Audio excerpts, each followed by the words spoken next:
Hey guys, how's everyone doing? Let me know if the the sound and the video is okay, and then we'll get started.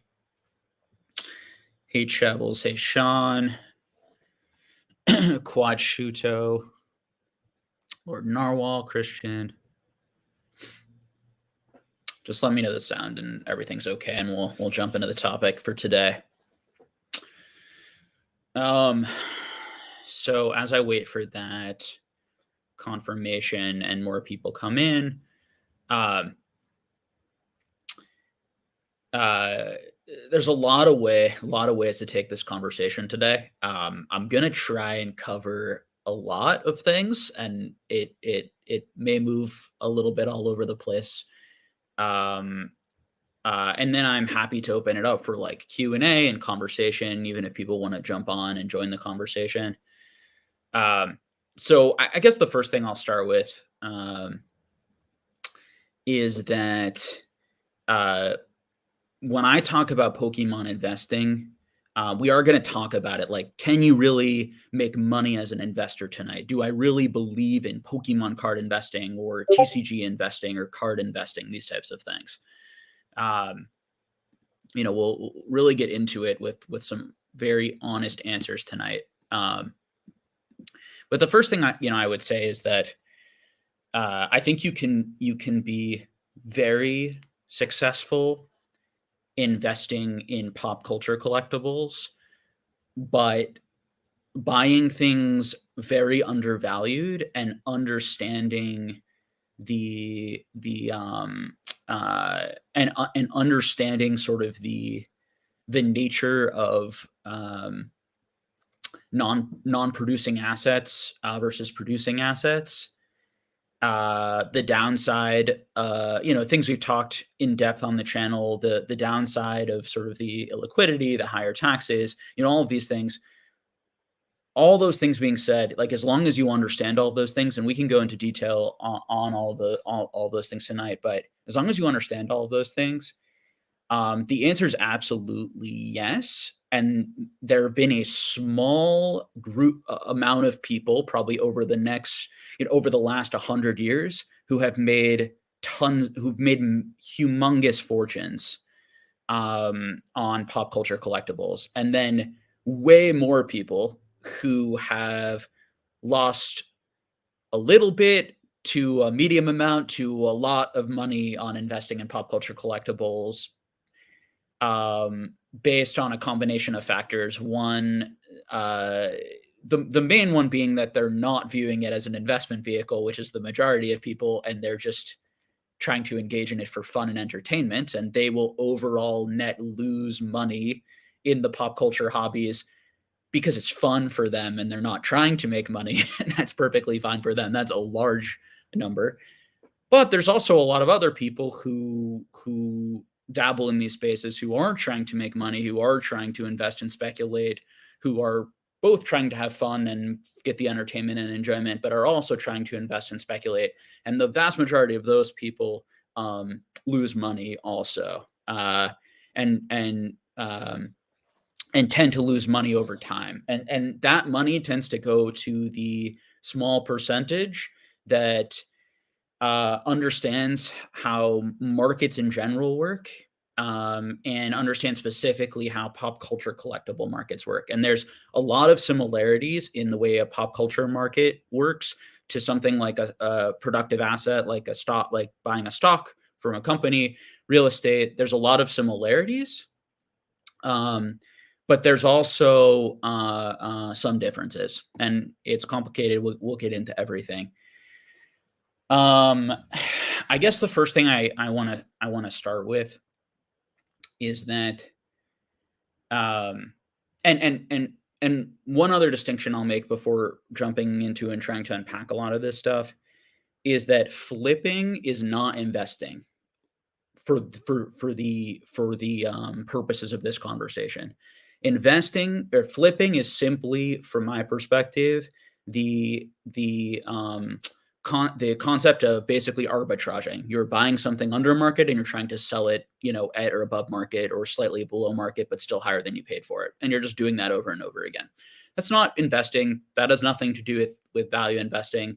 That has nothing to do with anything we're going to talk about, with any of the skills we're going to talk about in the video. And to be honest with you, the skill set that's required in doing that, there's definitely some overlap, but there's a lot there's certain skills and knowledge that you need as a flipper that you don't really need as an investor, and then certain temperament things and abilities that you sort of need to be good at as an investor that you don't really need as a flipper. Okay, and we can get into some of that stuff too. We can have a long stream tonight. I'll try to not rush and just like take my time unpacking these ideas.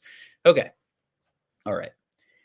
So the first, let's start with some mistakes and the reason why most people and I believe very much in kindness and in like being empathetic with people and not being rude, but like I'm gonna speak some potentially hard truths that I really like. I'm doing it for people's benefit. I could just keep this stuff to myself and and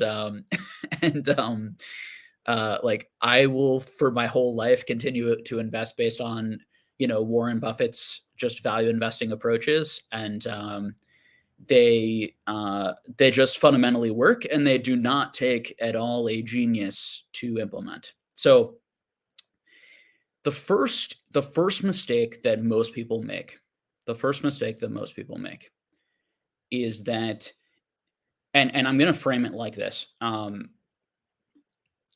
Being smart, if we want to define being smart as sort of your IQ, being smart is not the same as being rational. Okay.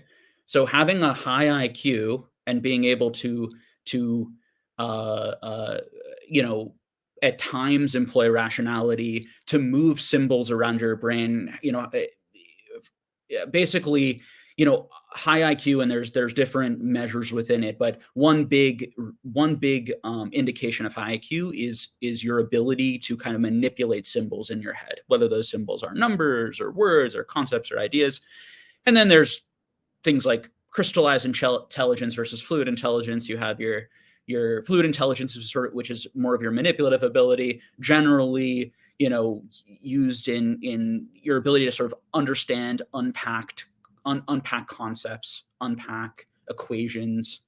Um, your crystallized intelligence being your memory, your ability to kind of retain and access crystallized facts and information, um,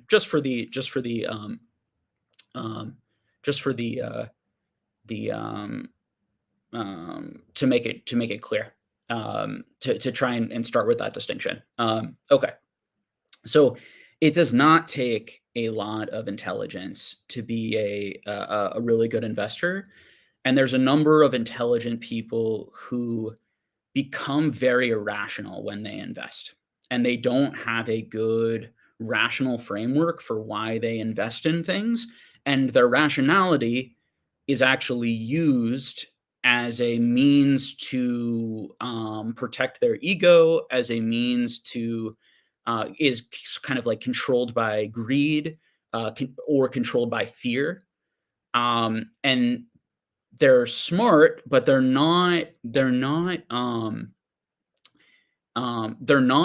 don't have the right sort of temperament, and they focus on the wrong things. Okay.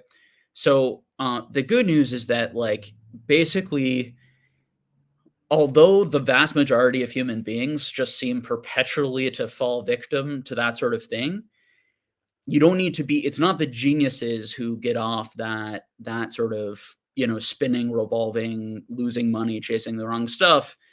It's people who just like read a book like The Intelligent Investor. It's people who just understand very simple principles that we'll get into a little bit here. Okay. So, all right. Um, the the biggest mistake that people do in response to the biggest mistake that people generally make in investing in Pokemon or investing in anything is that don't ever actually do a value analysis of the actual thing they're buying, okay? And in reality, that is the first thing, that is the 100% first thing that you should do. Um, and what that looks like in Pokemon is going to be different in the stock market, is going to be different in real estate, and there are reasons why it can be more tricky to do in Pokemon, more risky to do in Pokemon. We can get into all of that. But most people make purchases in Pokemon cards, and think about it for yourself, honestly. And maybe not most people watching this channel, hopefully, but most people out there, when you're arguing with people, when you're debating with people, when you're when you're seeing what people are purchasing, what people think is good, what people think is bad, it's basically mostly just imitation. It's just people imitating other people, people copying other people's ideas and beliefs, okay? Not actually having a actually data-driven, real analysis of, like, what the value of this card should be.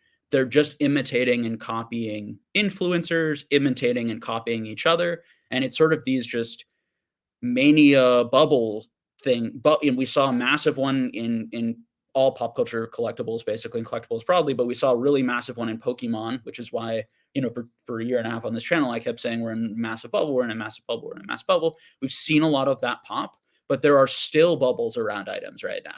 I feel very strongly about that because we have the same types of mistakes and the same types of psychology and the same types of people not actually doing value evaluations of items and then comparing them to other items that have much better value than the items they're buying by any measure, even the measures that they're using to evaluate the items that they're talking about. And then most people just being like, none of that really matters. The only thing that matters is, do people like the item and are people buying the item? And the higher the price, the better the item probably is. All 100% backwards. Like, that is a surefire way to lose money over time. If you now, it doesn't mean you're going to lose money on everything that you buy. I mean, odds are you'll, in some cases, you'll buy halfway up on an item that keeps going up. But in most cases, and across a lifetime of doing that or investing anything, and this has nothing to do with Pokemon, this is stocks, this is real estate, this is investing in anything, you are going to lose because very likely there's a lot of people buying that item who don't have any understanding of what it is, who have no relationship to the item, who don't care at all about the item. And that is causing a bubble to form where people are buying this just to, out of greed, just to make more and more money without any of the people actually owning the item having any sort of reason why they're continuing to hold the item. Okay. Crypto is a phenomenal example of this. And why and Pokemon cards are a phenomenal example of this, and that's why Pokemon cards and crypto, where you saw 75%, 90% drops. Tesla is a phenomenal example. A lot of people who bought Tesla have no understanding of that business or company at all. The vast majority of people who bought Tesla are in that boat, and that's how you see these 75 percent decreases very quickly, because they're just buying out of greed because they see it going up and they want to be a part of it and they don't want to miss out, and they're imitating influencers or people who are telling them that these things are great, that these items are great, et cetera, et cetera. um, and then you have the mass exodus as soon as they start going down, because there's no usually the item wasn't nearly as great as the influencers or the people who were initially hyping it up were making it out to be. One. Two, in some cases it could be though. Okay, so the underlying value could be there, but all the people who are buying it don't actually like the item, don't in Pokemon cards, or don't actually value the item that high, or don't actually understand or know what the item is, or for crypto or for real estate or for buying businesses like stocks, they don't know anything about the company. They don't know what it produces. They don't understand the technology. They don't understand the business model. They don't know the current revenues. They don't know why it should have a higher future revenue. Again and again and again. And we see the exact same thing. And very smart people in the Pokemon world who have high IQs. I can guarantee you they have very high IQs, but they are falling for they're falling for this trap. They're imitating, they have way too much. They're focusing on prices and prices going up as proof that their non-existent sort of value assessments of the items was correct, and then kind of doubling down and focusing on sort of like that it's just better. When you hear people saying, "I feel an item should be worth this much in the future," or that this item is just better than this item, it's useless. To be really blunt, it's useless from a financial, valuation perspective. It's not useless from a having fun, entertainment, enjoyment perspective. And again, there's nothing wrong, and in fact, I encourage and I do it myself. I make purchases and engage in this hobby all the time, not with a financial mindset, but just with like, I just think this card's dope and I'd rather own it now, and I don't care if I think it's overvalued or undervalued, et cetera, et cetera. Okay. Um, so think for yourself, guys. Think the reason why I don't tell anyone what to buy, and I don't is because I am attempting to teach people who watch my channel and engage with this type of conversation. I'm attempting to create critical thinkers who don't imitate others and who think for themselves, right? And who are able to make their own value assessments, who are data driven, who look at the population reports, who look at the price history, who who who even more importantly sometimes look outside the Pokemon hobby, look at comic books, look at Star Wars, look at toys, look at antiques, understand broadly how collectible markets function and how pop culture markets kind of move. And all of the time, there are people on YouTube and there are people in that I'm hearing all the time giving strong opinions about, oh, I think this price will be $700 in a few years. I read recently someone with lots and lots of followers telling a bunch of people that for sure the Moonbryon will be like $8,000 to $12,000 in a few years, right? Just like, because it's the best card ever and it's the card of a generation, even though it's only 6 months old, right? Like, it's this type of inability to think for yourself that causes like crazy manias around anything. And then when that mania happens, you have more and more people covering it and more people talking about it. And you have people who don't trust who aren't able to think critically and think rationally about something and trust their sort of own opinions. And even if they were able to initially, they stop thinking critically and rationally because so many people are saying the opposite of what they believe and what they know to be true. Um, it's very like the number one golden rule I could give to any person for investing: do not listen to anyone except your own analysis. And if you are going to listen to someone, listen to their analysis and deep dive analysis of the numbers and arguments based off of that. Okay. And this is well beyond Pokemon. This is just investing in general. And it's like, it's honestly, it's an epidemic. It's like everywhere. And it drives me crazy because it's just a combination of like greed, fear, and like massive egos. Like just people with massive egos thinking that they are capable of predicting things way more than they're able to. Okay.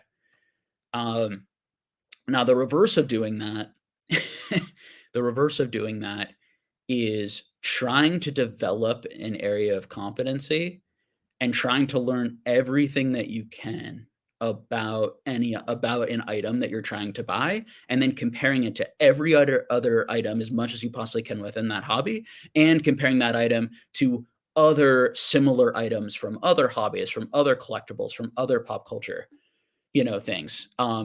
Making grand statements about what something should be worth before you've done all of that is actually nonsense. Like and it does not mean that the person who's saying it isn't really smart and has a really high IQ. It just means that they're being lazy, that they maybe they've had some wins and they've made quite a bit of money and their ego is getting the best of them. Um, and And again, it's people hear a lot of this stuff wrong, right? Like people hear that like when people argue with me, sometimes I get the feeling that they think I'm saying that their prediction is wrong. No, what I'm saying is that you even making that prediction based on nothing is crazy.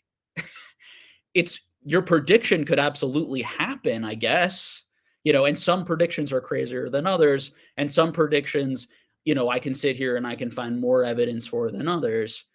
But a lot of predictions are actually based on just absolute nothing and just sort of like a gut feeling.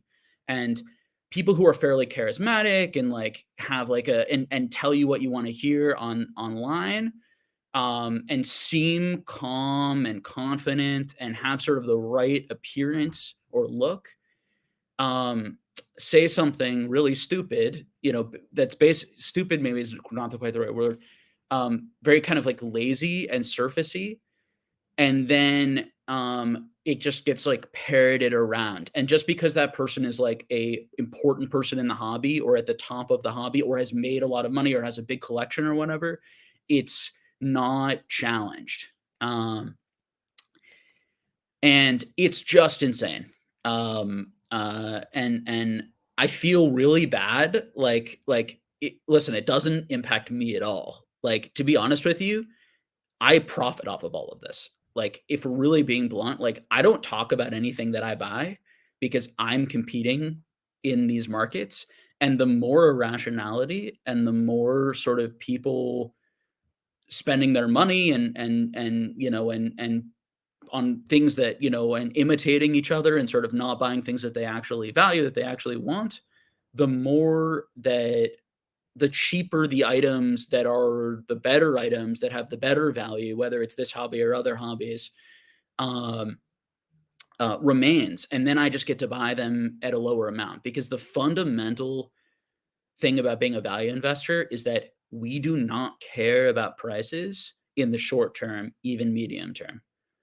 We believe in our assessments of things and we're willing to wait forever for them to reach there, for them to sort of arrive at that point. Now, again, value investors, and you could have a great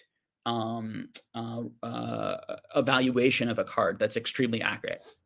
Absolutely does not mean that you're right because it's very difficult. I mean, take someone like Warren Buffett, who and Charlie Munger, who are the greatest sort of public investors using this sort of methodology, right? And not imitating other people, sticking to their area of competency, not being peer pressured or pressured to buy things when they don't want to, sitting on tons of cash at times when everyone's yelling at them, including their own stockholders, and saying they're too old and they're washed up, you know, people yelling at me, oh, you should buy this. Oh, look, the prices went up. You're stupid for not buying that. All of that sort of nonsense, right? So if you have the temperament where you can just sort of ignore all of that, you can see it for what it is, which is foolish, and you can kind of just focus on being rational and making one rational decision after another, you are still going to make a lot of mistakes. But those mistakes are going to be based on the fact that you got some of your assumptions wrong, right? It's not going to be based on the fact that you were greedy or that you were fearful or that you were just mimicking others without understanding something. And so it's going to put you at a much higher rate of success because it's much more likely, like if you are just imitating and doing random things that other people are doing or not really digging deep into anything, um, you are way more likely to fail and get destroyed. And in fact, usually the way these curves work is you sort of have like, all the people who made the money were the value investors in the beginning. And then you have who made the most money. And then you have the momentum sort of investor, like social arb people who like get in early and make quite a bit of money. And but that's like 10 to 15% of people. And then you have like 95% of the people, 90% of the people just sort of imitating all the people who are a bit more sophisticated and are thinking for themselves and thinking critically. and they're the ones who make the lower people rich, okay? Particularly in non-productive assets. Now, in productive assets, what can also make you rich, hopefully, and this is a big part of like value investing, is that over time people actually realize, and this can be true in non-productive assets like Pokemon too. Like people over time realize like how undervalued that item was back then, and now once it's at a higher price, people start to be like, "Oh, let me take a closer look." And then they realize like, "Oh, this is like a really rare item and it's from like a really cool IP and I really like the way this card looks and I really enjoyed this card."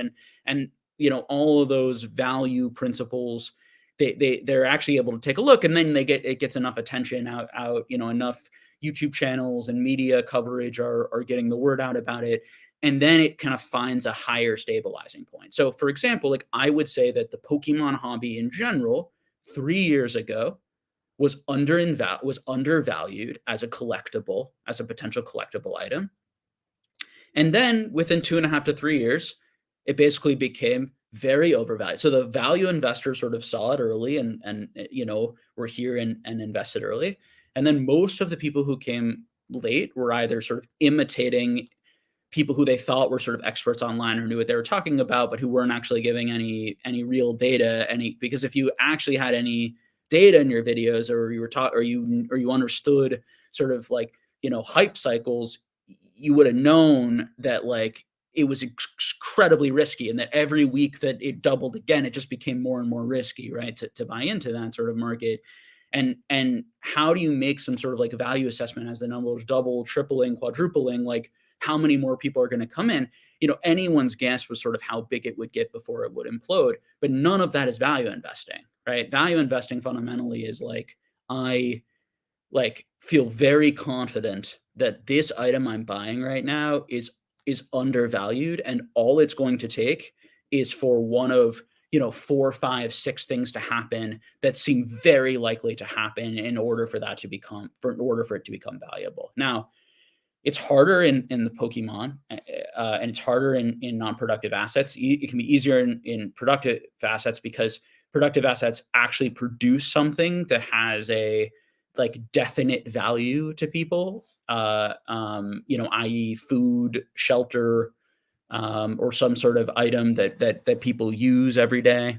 Um, um, and with Pokemon, the value comes from a sort of like people in the world like to collect and have physical items that excite them, that make them feel happy, that make them feel nostalgia, that make them feel part of some sort of in crowd. There's lots of reasons why people collect things, lots of psychological reasons why people collect things, and trying to understand what is the value of collecting, which is something I don't hear people talk about that much. Like, what actually is the value of collecting? Like, why are you collecting what you're collecting? What value does it have to you? And then, does this item that I'm holding here seem undervalued or overvalued based um, on that analysis? And the value analysis, that initial value analysis, has to do with sort of your experience of that item, your relationship to that item. And then the second analysis is going to be looking at, that's the demand side generally. And the second analysis, and what the demand should be, and should the demand grow or get lower over time.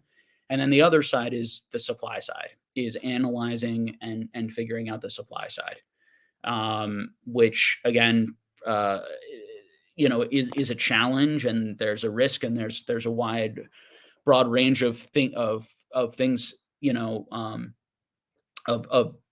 supply of a lot of these Pokemon items that we don't know, and all of that just has to be assessed as risk.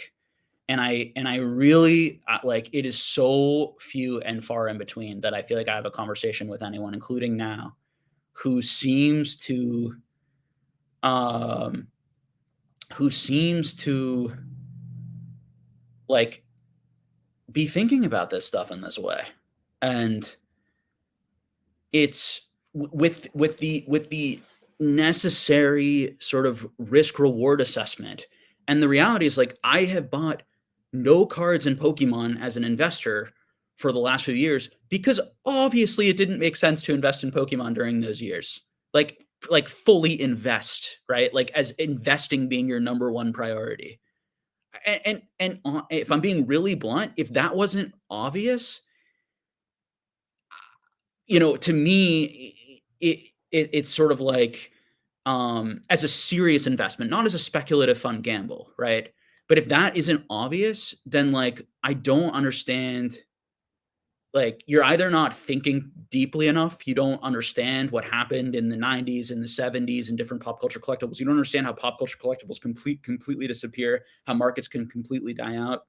And it's just like, I mean, the only things that I took a chance on and someone invested in were things like world promos when they were way lower than they are now, because the rarity, the history of those items was so much greater in my opinion, and like the importance to the hobby and like the coolness of them was so much greater than all of this stuff that was selling for so much more.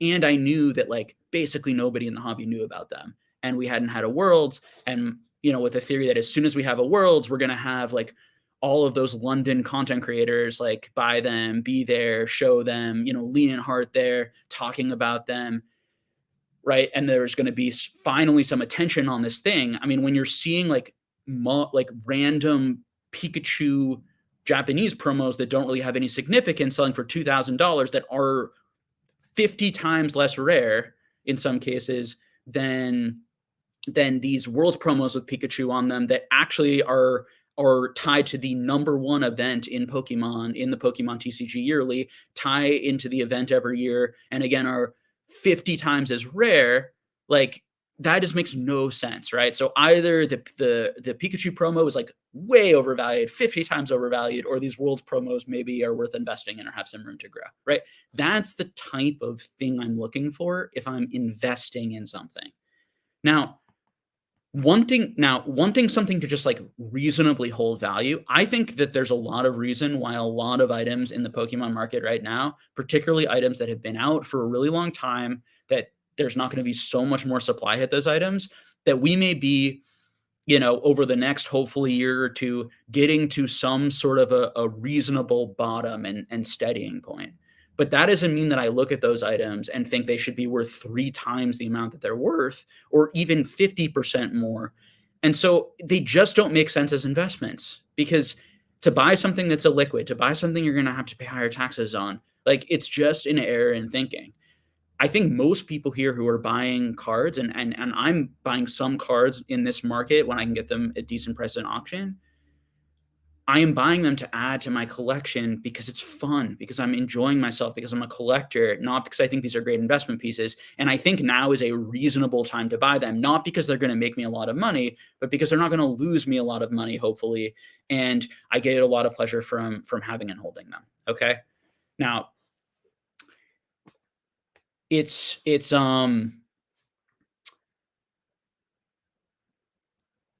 I I think what also really frustrates me about the whole like investing in Pokemon community online is like it's so much of it's kind of nonsense, to be very blunt, and so much of it and a lot of it has like basically all negative impact. It pushes up prices on things way higher than they should be, way faster than they should be, and all of that greed and ego and negativity just like causes drama. It causes prices to be raised on everyone. It causes that we can't like open and enjoy like fairly cheap modern product. It makes it so that like we can't enjoy the modern sets, and everyone's always like, which one's going to be the most expensive and which one's going to go to the moon, and oh, this is going to be the greatest set ever. If like it is hilarious. If you don't get how hilarious it is that someone every set, basically every decent set is coming out and saying this is the greatest set ever and this is the greatest card ever. It's fine to like express that opinion as like kind of like a fun thing as we're getting excited. But if you don't get how ridiculous that is as like an investment strategy, or when someone's trying to make like an investment argument, I just don't know what to tell you. I mean, you would have been in the 80s and 90s, like in all of these booms, you would have fallen again and again and again for like the same stuff that all of the people who were wrong in all of those things like were saying. Now, it doesn't mean so the items that people are talking about right now as, like, the greatest this will be the greatest set of all time, like, this will be it's like, if they say that enough, they will be potentially right at some point, right? Like, if you say every set's the greatest, and if you say everything or if you pick one random card that you think's like, from a new gen, you're like, everyone seems to love this one right now. I think it's gonna be the greatest of all time. I am not saying that that's impossible. And I'm not saying that you won't be right. I'm saying that it's a ridiculous claim to make 6 months after a card comes out. And I would be happy if that idea, if I could short the market, if people are buying things not because they actually like something, like if you out there, let's just use the Moonbryon because that's the thing everyone talks about. If you are buying the Moonbryon not because you really like the art and you really like the card, and I honestly, I like I it's a bit hard for me to get there just because I think that there are, like, 3 or 4 alt arts that, like, for me, have at least as good, if not, like, better, and in some cases, like, pretty significantly better art to me. But if you are buying that Umbreon card, um, because you think it's, like, absolutely stunningly gorgeous, and you think that, like, it's the greatest card that Pokemon will ever create, and that they I fine, right? But if you are buying it because you are just imitating other people and you are hearing people promise you that it's gonna be 8 to 9,000, and you're hearing all of this, like, this constant churn, and you're seeing videos that say, "Well, now Chilling Reign's 110, 120, Evolving Skies 300, everything always goes up." Like this sort of like wheel of sort of like nonsense. And to be honest with you, it's it's it's causing you to like make really bad purchases that you're going to be unhappy with. That like if I can 100% not I can definitely I definitely cannot sit here and predict what is going to be the most popular sets in 20 years, in 5 years, in 10 years, in 15 years. I cannot predict what's going to be the most popular Pokemon, the most popular card. Like there is so much um shifts and changes that could happen. And so my frustration is coming with the amount of money and the types of claims that people who are supposed to be the most knowledgeable people that people look to for expert sort of opinions and advice, which is already just dangerous. Like, it's insane. It's absurd. And people are going to very likely lose a lot of money, and even more importantly, they're going to be probably is that because most people aren't even trying to make money, they're just going to own things just because a content creator told them or someone else in the community told them. Like the group think, like the fact that nobody liked waifus basically in this hobby, with the exception of a few people, and then over a few months, now waifus are like the greatest thing known to man. Nobody liked the Pikachu promo. Now there were promos that I was buying for $30 2 years ago that I'm selling for $2,500. Like this is mania. Like that is mania. That is a bunch of people just looking at last sold, talking to each other, and then imitating what other people are doing. It just does not make sense that items should explode that much or go up in value that much when they are extremely mass produced items. It's not like these items were like extremely rare items that just like nobody knew about and then people found out about. And to be frank, like Worlds promos would fit that, but like the Worlds promos are probably way too expensive now too. And again, it depends on which Worlds promo. I still probably think like some of the highest stamps might be undervalued. Very difficult things to assess, but like, and sort of pick your poison. But it's it just sucks because like it'd just be fun for us all to just chill and enjoy the hobby sometimes. Stop telling people to invest in mass produced modern stuff. It's like, you know, does that mean that they can't speculate a bit and buy a few boxes? Like I've made quite a bit of money speculating on modern booster boxes during this period. I bought a bunch of Chilling Reign. I bought a bunch. It's fine to say that it's $68 when they were at 68 or 75. That like, hey, Pokemon just doesn't seem to be printing enough. There's so many channels like opening booster boxes right now. And maybe people are too down on things in this moment and like they're going to jump up to like 110, 120, which is like where they're at right now. Fine. That's an absolutely fair assessment. But like that's not what people are saying on these channels, right? And saying that like they really don't have any idea and like it's just kind of it's a risk. Um, um, it's just amazing. And again, like, I'm gonna highlight some of this stuff. It's basic supply and demand. Doesn't matter if it gets printed with 1 million bucks if 10 million collectors want it. And exactly, but why do 10 million collectors want it? And why are they always going to want it? Right? This is where people just are not, and I'm not saying you, because I'm just unfairly picking your comment randomly. You're not saying this, but like people are unable to think critically about how demand could possibly unfold over time and how much variance could be in that demand. And they're unable to even look back a couple of set. They're unable to look back at what happened to Rainbow Rares, what happened to Hidden Fates, even in this own field. And I collect and engage and study 25 different 30 probably 30 different markets, and I could name examples from all of those markets where the exact same flawed arguments were being made about those types of things. It's not what the point is that when demand is really I'm going to try to say it really calmly, because people are going to listen to this and they're just going to go further into their corners, because instead of thinking critically, they're just going to hear me basically saying that they're being irrational, and what generally when people hear themselves being called irrational, they sort of like retreat back into their like ego prisons. Really, this video is hopefully made for people like who are on the fence, who are like more savable. but like, but the but for people who okay, people who make this argument, right, that demand is all that matters. Demand is all that matters. Okay. Um, um,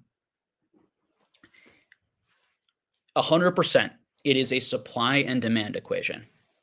But if you believe that demand right now is overinflated because, for example, people are imitating each other's opinions rather than having opinions that are really going to stick for themselves, because a message is being put out there pretty widely that like, this thing, or this is like the most important thing. This is the thing that like true collectors have. This is the thing to be like in the in crowd. This is this or that. Like, in pop culture collectibles, it is so crucial, guys. And take it from someone who's made a lot of money investing in pop culture collectibles and hopes to make a lot more money in the future when pop culture collectibles. You want to be at the other side. Like, generally, the best thing is to invest in really currently low demand items that have a really good demand upside, but the supply fundamentals are there, the history fundamentals are there. Though, like, those are the items that have the best possibility to hugely go up in price. Now, are there going to be items that you have to be careful, right? Because you don't want to buy really crappy items that nobody's ever going to want forever. Okay. So, but there are plenty of items in pop culture world, and we're gonna see this like over the next 5 to 10 to 15 to 20 years, if these card hobbies are still strong. Okay. You are going to see uh, other random TCGs and other random niche things within TCGs, like 20x in price, 30x in price, random things in my opinion. If the whole thing just stays as strong as it is right now. Okay. And how do you pick those? Well, you pick those by doing research, by being super engaged, by having a thesis and a theory, pattern recognition, understanding the gamble involved in doing something like that, not over leveraging yourself into anything like that. And again, people are so focused on prices, and it's like short-term prices mean actually nothing. Like, what any like short-term cards going up 50%, down 50%, up 25%, and then you crafting some sort of like long-term 5, 10, 15 year like demand narrative around it is just nonsense, basically. It's way better to say that basically the variance is huge, and no one really knows where Pokemon is going to be, and one really knows where these items are going to be. And the second best thing you can do is look at other hobbies and look at the history of how other pop culture collectibles are going to do to try to and I do think that there's a lot of people with really strong opinions who know nothing about any of these other pop culture hobbies, who seem to just not factor in risk, who seem to not factor in any of that downside. And again, it's, um it's, you know, everyone's an adult and can spend their money the way they do. At the end of the day, like, it doesn't impact me, and there's always going to be cards and items and things that you miss if you're a value investor that quadruple or 5x in value. But no one could guess that. It's not Do not listen to these people that say it's obvious it's like the fact that the Moonbryon, I know we're picking on Moonbryon, like, it is completely unobvious what has happened with the Moonbryon and Evolving Skies, and anyone who thinks it's obvious is delusional.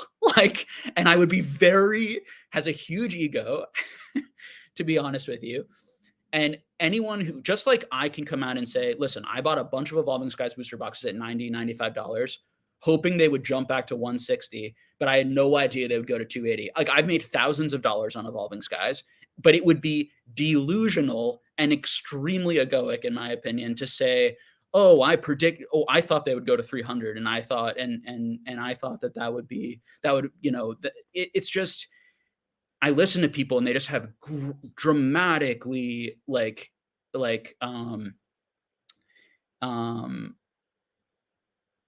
really struggle with trying to figure out sort of what was sort of random luck and what was sort of like a reasonable analysis.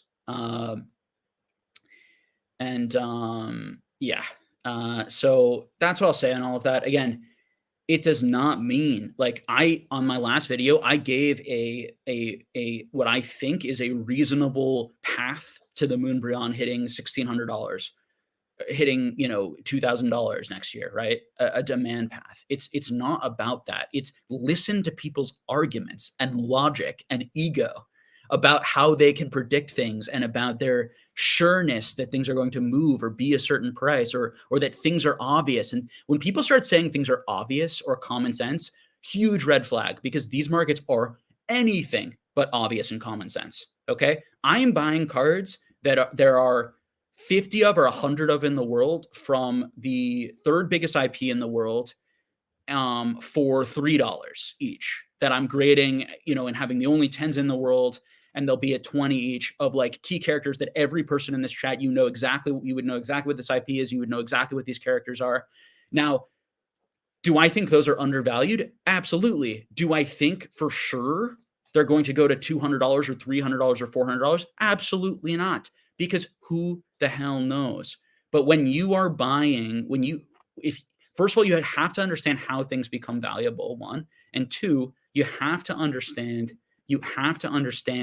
how, like, the volatility and the risk and the amount like of potential outcomes, and just not have such an ego about it. So whatever.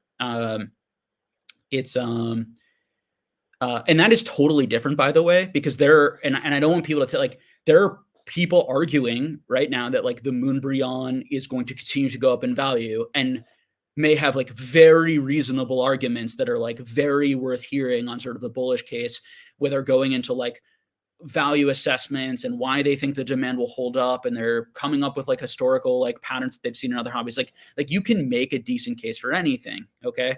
That's not what I'm pushing against. Okay. And I've heard some people saying, you know, like that they're not seeing channels, it's probably because like you watch like me and Dan mostly, and like a few of the other people at our Discord. Like, I promise you guys, like, and this video may not get out to any of these people, right? And often when, again, I have a bad habit of being frustrated with irrationality and frustrated with people making mistakes and giving bad advice. And then those people hear me and they're like, well, this guy's freaking arrogant and calling me stupid. I'm not going to listen to him. I'm just right. Like, and it's bad. It's not a productive mode of communication. It's more of a venting session for me when I do that. But hopefully some of this will get through to some people. Again, there are people out there, and I'm seeing these like Instagram people with 30,000, like people with 30,000 followers, 100,000 followers, like videos, like massive, like saying it'll be $8,000, just pulling numbers out of there, where, with, and don't even know anything about the card. And then I actually, even though I don't even own it, like I did about 6 hours of research or something this week on it to see how many were constantly being auctioned, how many were being put onto TCG Player each week, what price the Moonbreon was selling at, who was actually buying the auctions. Was it a lot of people with like low feedback? What, was it, how much were coming back? Was it the same certs coming back? And then how much is being graded? 100 being graded right now every week. And the fact that more and more are getting graded. And then I would run into people online who are like some of the biggest Moonbreon supporters who maybe like have their YouTube name is like Moonbreon #1, who are like, I don't believe that. I don't believe that many are being graded. It's just, it's like people, it's crazy. So I just want us to like, have fun and be honest, and like I love the debates and arguments, and I want to be very careful saying like for example, I'll just say like in my Discord, like the debate we got, like in like there are debates I'm having with people in there about the Moonbreon that I think are like interesting and good and like worthwhile discussions.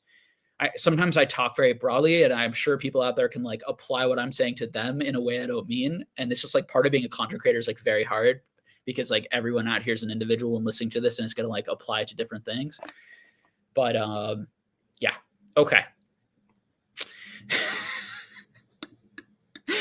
So a bunch of comments, a bunch of people, wanting to jump on and join the conversation.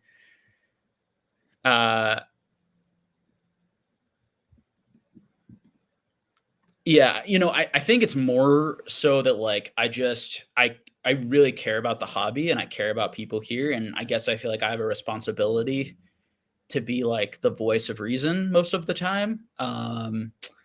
And or to try to be. And yes, I get frustrated and I get heated, which makes me not the best voice of reason at times, because even though what I'm saying I feel like is very reasonable often, even when I'm heated, it's gonna the emotional qualities of it is gonna make people turn off from it and not listen. Anyway, oh hey, what's up, man? Yeah, the debates are always the best part. Yeah, again, it's not a shutting down debate thing, and I think that there's just a a line there. The one thing I had to learn is that there's no wrong collecting. Some people just want to chase even if it's 2-3 more than it should be. Yeah, and again, that's absolutely not what I'm talking about, right? Like that is 100% not what I'm talking about. Like if you who care like what something should be, I mean, that doesn't matter. Like, yeah, absolutely. I mean, it's first of all that it's dubious to like for anyone to be like what again, which is a big part of my problem with the Pocosphere is that so many people say, well, this should be 500 or this should be 1,000 or this should be 1,500. I'm like, what? What are you basing that off of? That's so random. But so I already have issue with most people, and it's why like I never, maybe I have tens and tens of thousands. People have probably pushed me to say it a few times on some things, but say this should be this, and give any like very specific number. But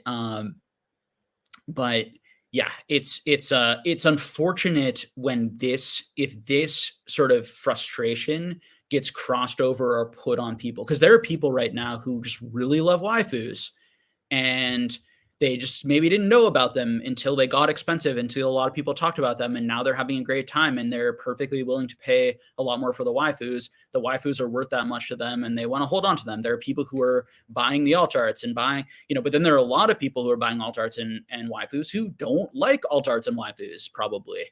And they're just sort of really, when it comes down to it, they're just sort of imitating what other people are doing and following the crowd, and they're not having someone who's encouraging them to really collect what they enjoy and think about it, and build a collection that makes sense to you, and a collection at values that you feel comfortable with. I think too, value doesn't just have to be financial. Value can be just your enjoyment level, like how much entertainment you're getting out of it, et cetera, et cetera. I'm all for people and I do this myself most of the time, right? Engaging this hobby, not as an investor, um, my channel just happens to, it might happens to be. I mean, my channel is about the economics and the market of Pokemon because I do really enjoy talking about markets, but it's also, I think, what I can offer people and the community. I think it was, yeah, it's very needed. I think, generally. um, okay.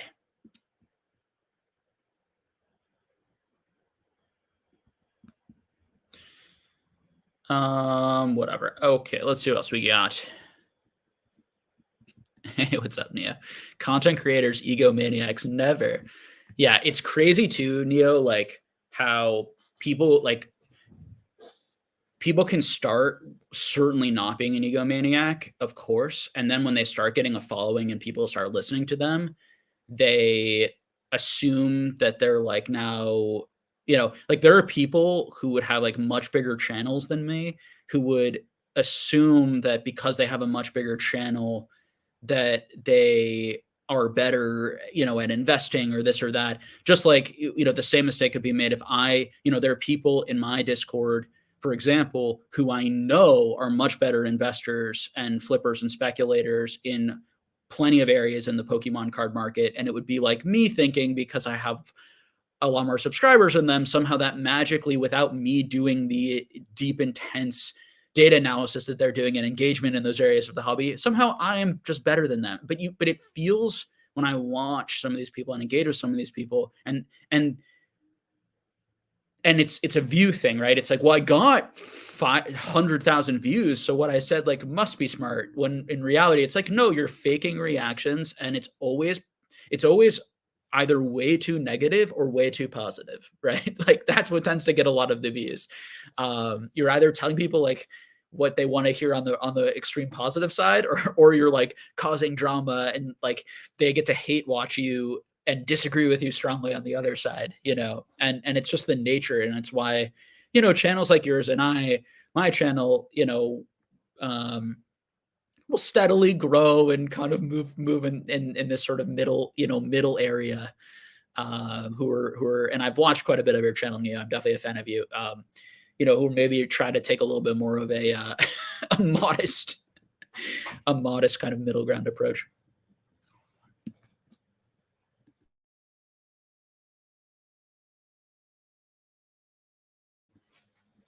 I'm sorry about that.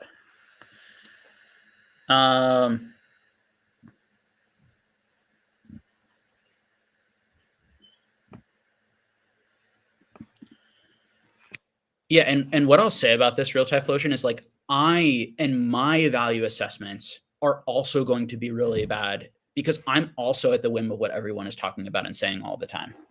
So what I want to be very clear is that like I do not think there is any special gift that I have, in any of this. It's simply just like I think that the things that make me a good investor are the fact as my temperament that I'm able to kind of and it's a personality thing. I'm able to sort of like not go against the grain. I'm able to sort of like hold my opinions, and I'm able to, but at the same time, and this is something Warren Buffett said, is like I'm not rooting for an outcome, and I'm basing everything I'm doing off of like trying to always improve my analysis. And I love to debate and hear other people's analysis. And like the best thing that can happen is like you and I go hard at it with our analysis, right? Like very intense, and we like both come away with like better, like more polished, kind of better analysis than we can work off of. What I don't care and what I don't waste my time with is like stuff that isn't analysis.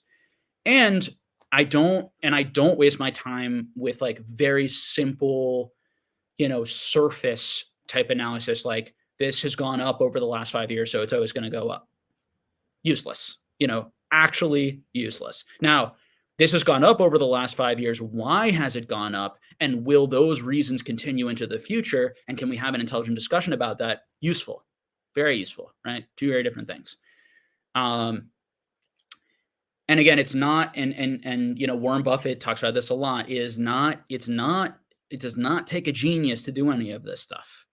And I really want to encourage people, like, you all out there need to stop, probably doubt yourself. Like, if you have an issue, if you get very fearful and then very greedy, like, welcome to being a human being. We all struggle with that. Like, working on trying to come back to that, like, middle ground analysis over and over again, and trusting sort of yourself long term, rather than, if you're changing your opinions like quickly based on what one person says. Like, if I as someone who you deem as like a expert, knowledgeable, say, I think this card is overvalued, and then you like dramatically shift your opinion without me giving any reasons. And then if another influencer, let's say like S and Pratt, or like, someone who is more prestigious than me, or has a bigger following, or might be deemed as kind of even like more trustworthy, particularly maybe on like trophy cards or something, says this trophy card, but doesn't give any real analysis, like, and then you shift your opinion a lot, like, that is the problem.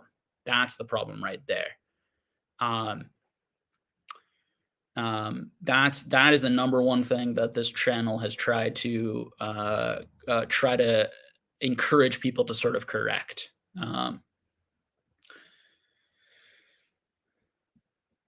yeah, and crypto is a phenomenal example of where I just, I would have so many debates and conversations with people from that world, and they would say things like, "Well, the price went up, so I was right," even though you weren't, like, you didn't have any analysis, so you couldn't possibly be right. It has nothing to do with that. Like, if you don't have an analysis, you are not even investing. You're literally just imitating someone else.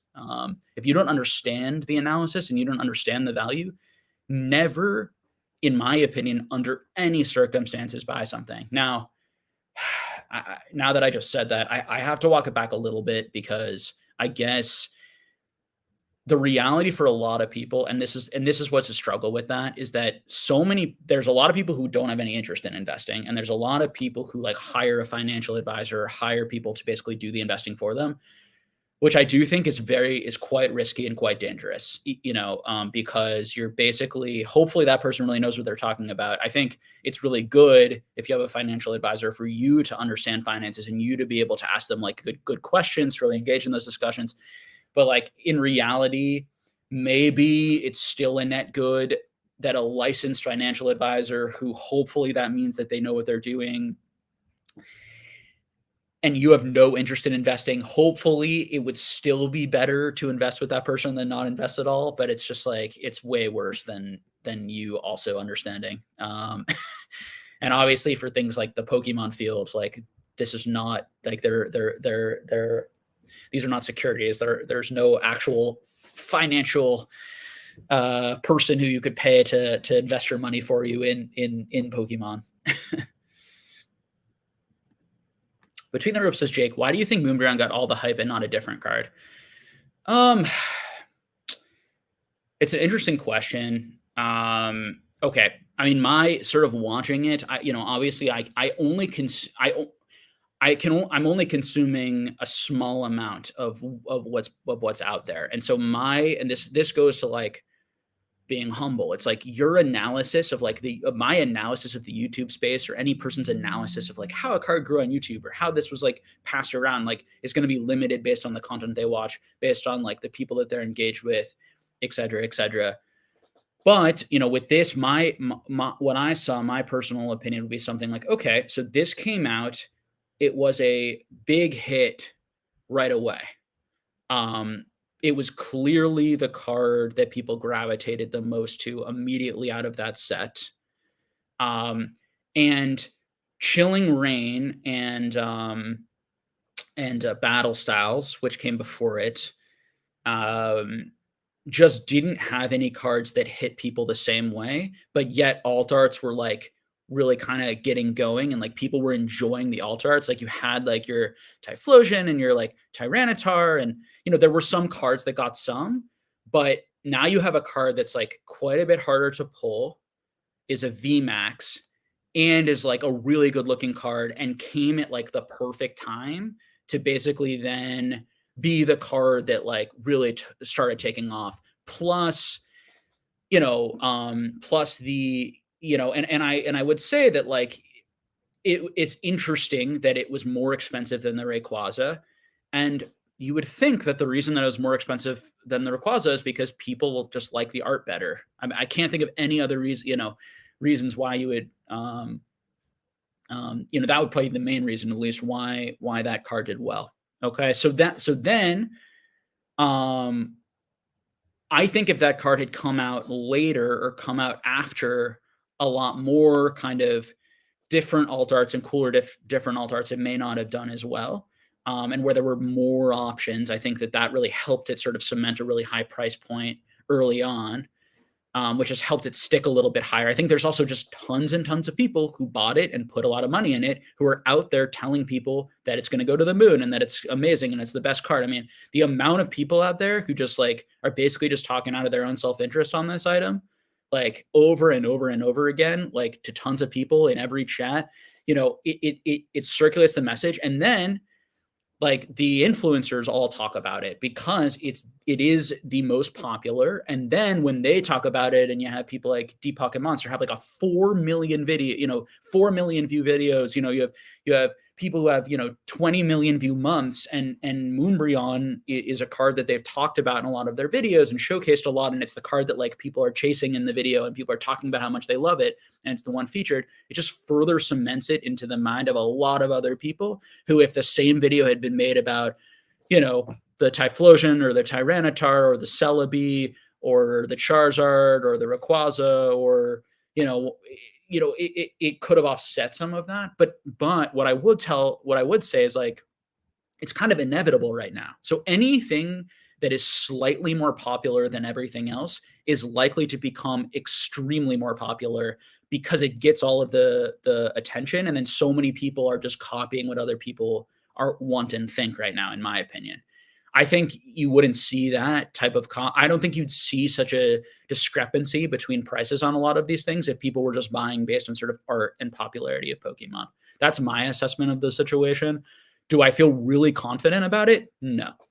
It's a really tough thing. In the last video, I talked about a path where that card could be $1,600 in a year if not many more of them are graded. Now, more were graded in the last week than in the previous week, than in the previous. So the grading is getting more, but is it possible that all of a sudden they'll stop grading? But if it continues on its pace, you'll have 1.5 times the amount, so you'll have, you have 4,000 tens, you'll have 10,000 tens, something like that in a year. And that's just in PSA, not to mention all the ones being graded by CGC and some by SGC and definitely some by BGS. Like, it's way more than like there's going to be of like probably any of the other alt arts graded or most of the other alt arts graded. And there's going to be new chase cards in the new sets in the new generation, right? All these things I've talked about that just there are also quite a bit of realistic paths for it to come down or stay stagnant. And I think if you believe that that card could be anywhere between $400 and $1,600 in a year from now, and you have like reasons, and I have no issue with that. That is not, I do think it's it is quite wrong thinking if you have a very strong opinion that only is one way and that it can only be possible one way. But if you do that value analysis and you say, well, you think it's a 70-80% chance it's going to double and only a 30% chance it's going to have, and because I disagree with you. I think it's probably the flip flop based on what I think, and so I think it's gambling and could work out, but probably won't. But there's a very realistic, decent chance it will, just based on just the heat and the continued videos. But again, it will take no new cards coming out that people really love. It's gonna be tough. If you look at what happened with like the Hidden Fates Charizard and how that was impacted by all of the Hidden Fates, and sort of the price decretion on that and sort of the stagnation. But if you look at like the Burning Shadows Charizard, which was like the big key card, the rainbow rare card from Burning Shadows from the Sun and Moon era before Hidden Fates, at least, that card has done well and really held up. But there's a lot less of that card in the world, like way less of that card in the world than there'll be of this Moonbryon, I think, based on how many have already been graded, based on how many I see out there, based on how many are being sold constantly. Like if you go, there's like 20 to 30 auctions like all the time of the Moonbryon, at least like every second of the day. It's just now, could that suddenly slow down and like stop, and then you could see a price increase? Absolutely. But people arguing that, well, 6,000 or 10,000 doesn't seem like that like enough to meet the demand. It's very sort of like, okay, you know, move on. Like I sure. Like, that could be right, could be wrong. Um, one possible scenario, right, is that there are tons of people waiting for that card to fall. And because of that, it actually could be even higher price than it is now if everyone who wanted it just like rushed in and bought it. And the fact is that like maybe it won't come down that much because there's so many people who are willing to buy it at like 600-700. So far we've seen that with like Evolution's booster box, right? Is a good example of like, something that got up to 1,000 to 1,500 and is like come back to 700, but it's like held at 700 because there's enough people who clearly wanted that box at higher values. They're continuing to buy it then. Or there's some, funny business or someone, one massive buyer buying a bunch of it, who really knows. It's so hard to know and stuff like that. But like mass produced stuff like that is super hard to manipulate. So like the more an item sells, the more unlikely it is that like it's just like continuously like being manipulated in an effective way or like bought out by one person in an effective way. It just makes it harder, not impossible.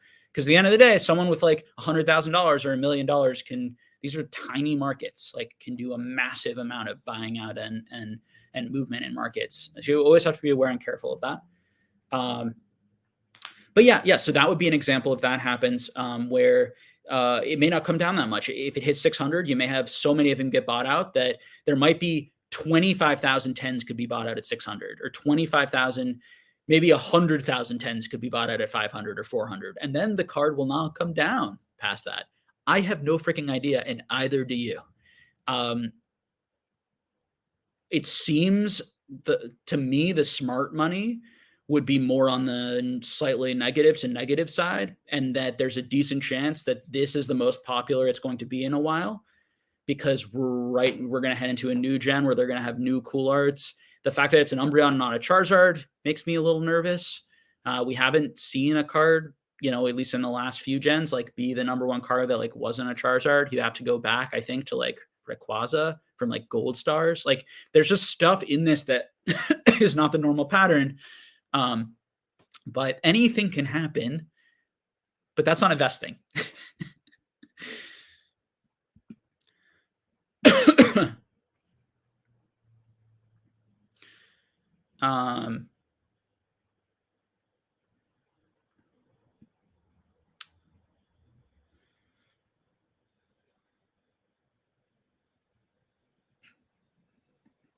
People just want someone to blame if things go sideways instead of putting on themselves so they blindly follow. Yeah.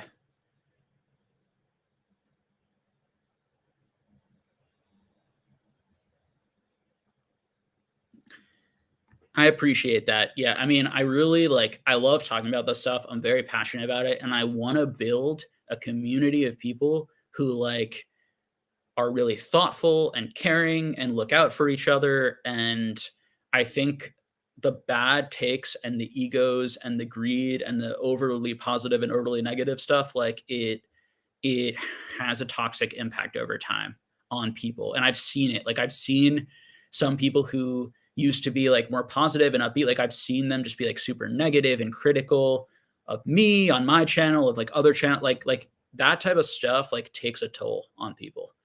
And so I'm doing the best to kind of, be consistent and with the message on this channel or the goals of this channel.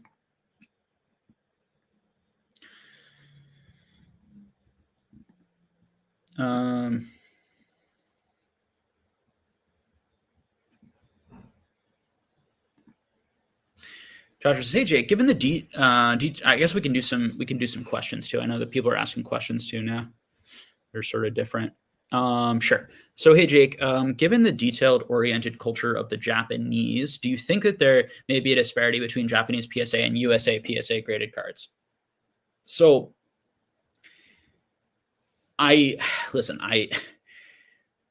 am certainly not an expert, nor even an intermediate, nor even maybe a novice on Japanese culture and knowing what Japanese culture is.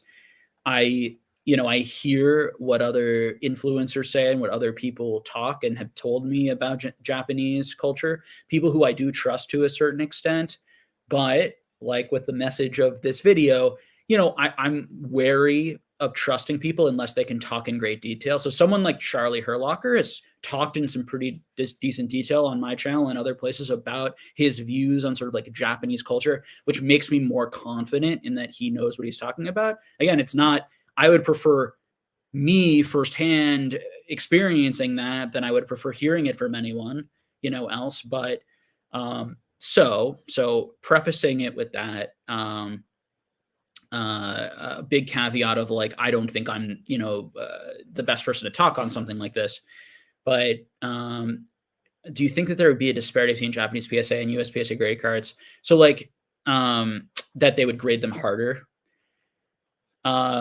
That's something I've heard speculated on. So one thing I've heard people talk about is that, and again, this is just like secondhand information from other people, but that like there are some big Japanese collectors and other Asian collectors from China, I've heard, and other countries. They are real.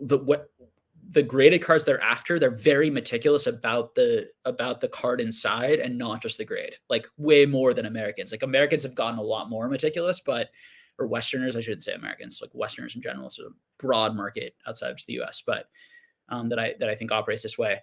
Everyone's gotten like a bit more, that has certainly shifted, and I've certainly seen a big change in that. But like that they're like extremely meticulous about not even having like the slightest little whitening. As far as if that's what you're asking, like, do they care more about perfection? I've heard that. I don't really know.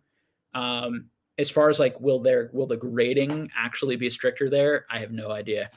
That's an interesting thing to reflect on and think about, that if they have like actual Japanese graders doing the grading, will that make it, will it be a lot stricter? Will it have a you can speculate wildly on this stuff, you know, and I can certainly speculate as well.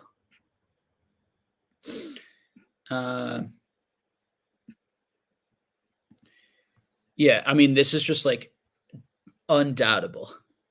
But as I said before, it's often this cycle of like I don't think an influencer could take a card that like nobody liked and make it really popular. I think they can take a card that's already a favorite and then make it like a major favorite, or like cards that are like close and then like make that one better. Like I think they have some effect and some impact, but they can't like, for the most part, hopefully. Now, in some small communities that may not be the case, and there are some people who just are so like when I started this channel, there were people who came and attacked me and said that only SM Pratt, for example, can talk about the Pokemon market or knows what he's talking about when he's talking about cards.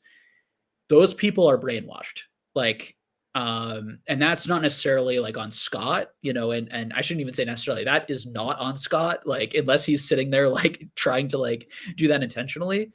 There's probably some people who feel that way about me. That is crazy. And so there are going to be some people, and particularly if it's like a very niche item, like there were items that like moved hugely when Scott talked about them, that were like very rare. And it was unclear if that was like buyouts, happening around what he would talk about, or if it was,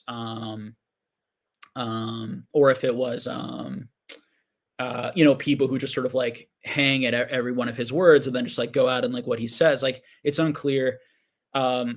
Whenever I would experience that, I never felt frustration so much on Scott, like for sharing his opinions. It was more like, wow, what a lesson to see how someone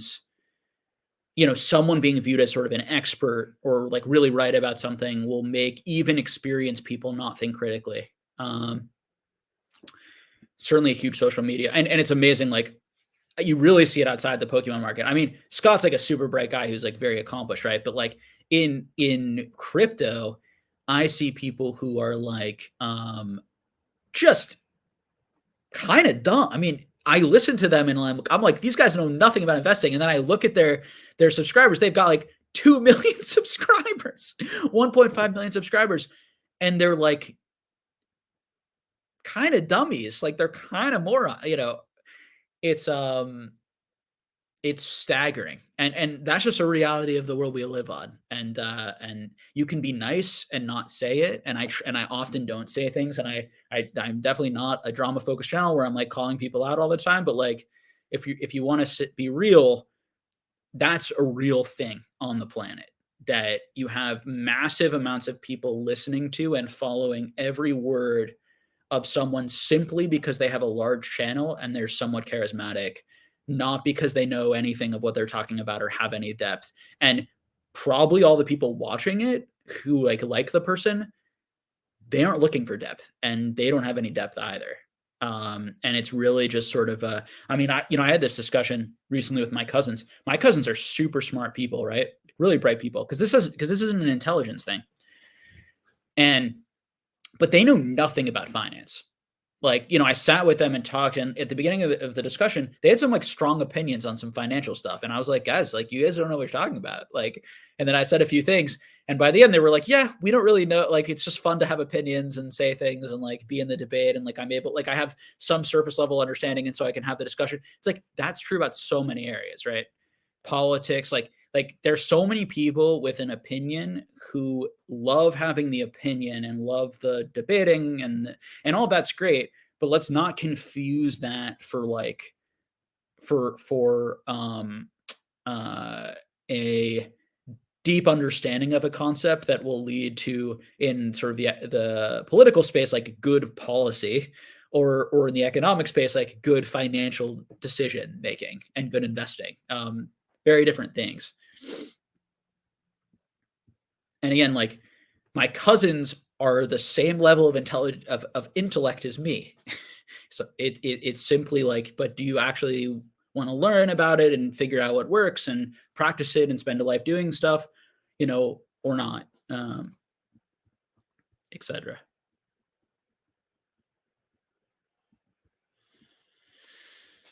Um,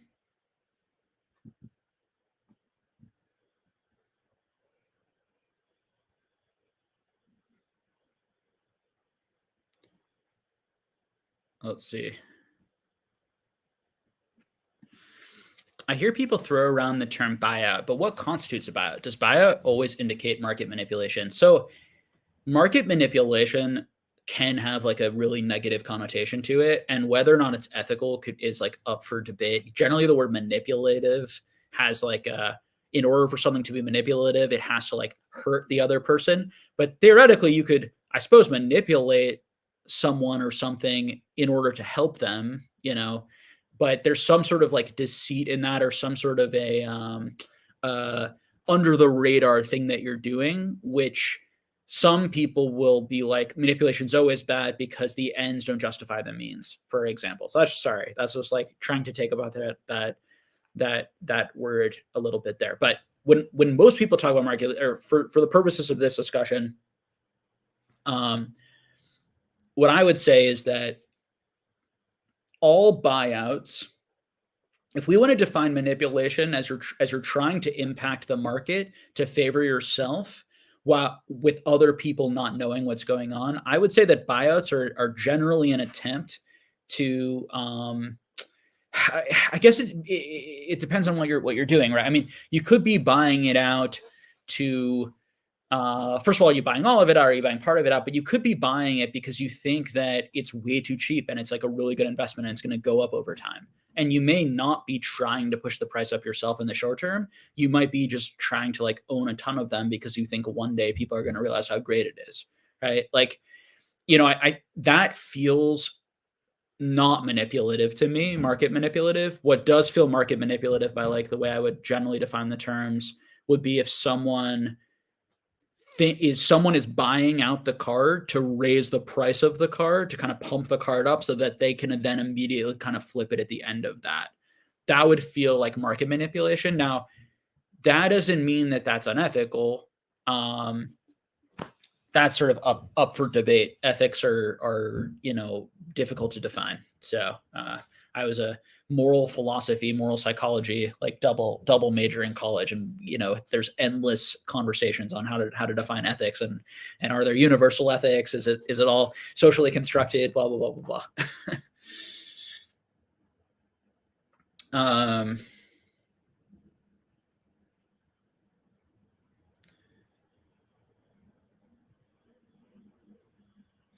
Let's see.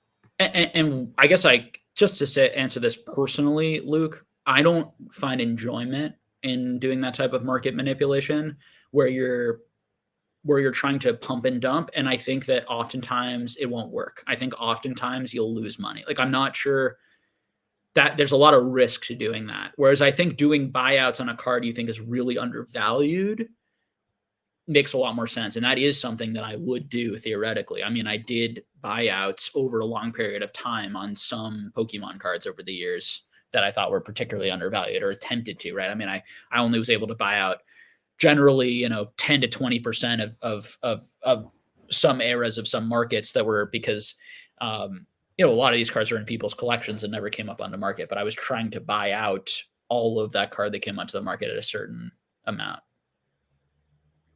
But I wasn't trying to manipulate the price up. I just thought it would go up in the long run, and then I'd be able to sell it at a later time to fund other parts of my collection, that type of thing.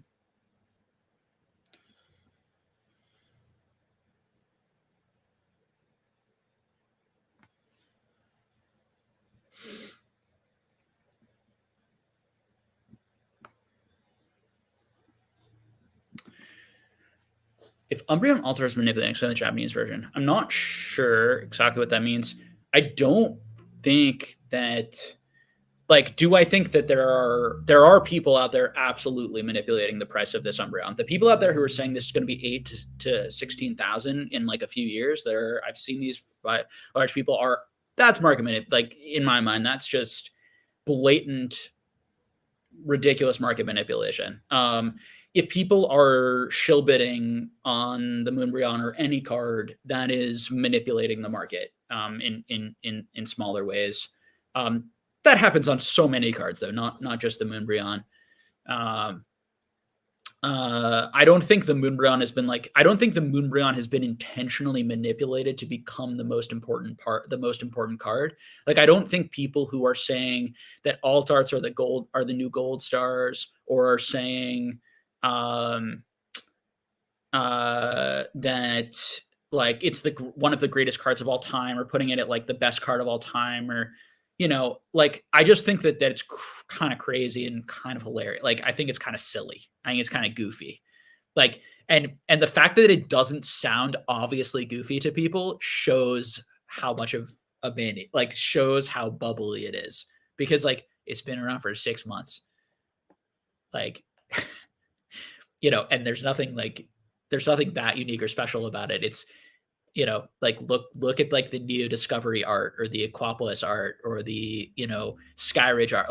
Those arts are all very similarly beautiful. They're not full art, but Umbreon on a card with a moon, there's nothing so revolutionary about that, or so important as a release, that it just feels kind of laughable, to put it at that side of it. There's thousands of insanely important cards, from all sorts of tournaments, from all sorts of different sets, from all sorts of different eras. It just if you're really a Pokemon fan, it just feels strange to have that take. Now, I also think it'd be strange to say that it's ugly, or I don't, to have a super over the top negative take, or that it isn't, one of the more beautiful ones that hit the most people immediately. And that the fact that it's a full art with a nice big moon on it, and the way the Umbreon is wrapped around the building, and the fact that it's a big Umbreon, then you see the full VMAX size, and and that it isn't aesthetically very pleasing. I think it is all those things. I just think it's it's quite a leap that people are making. And again, the fact that that isn't obvious just makes me more confident in sort of how crazy it is.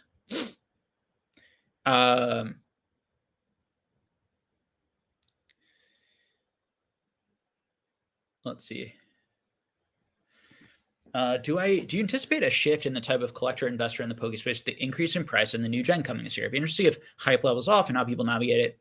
It's an interesting question. I feel like modern is just so hard to predict. It could just continue the same pattern where like you have you could have the same sort of increased demand, just kind of like you could have the same big demand move from the current sets. Like what we've seen with the current sets is you have a few sets kind of really take off, like Evolving Skies being the most, jumping all the way up to like, 260 to $300 already, to some of the lesser sets, either remaining at around the price that they were initially being bought at, 80 to $100, some of them peaking up to like 110 to 120, and then some of like the secondary best sets maybe at like 120, 130, and then you have Japanese sets like doubling in price right out of the gate, some of the biggest hottest ones, then you have big reprints and then them coming back to like $50 temporarily only to come back to $80 like a few months after. Could that dynamic just sort of like happen again and continue happening? For sure.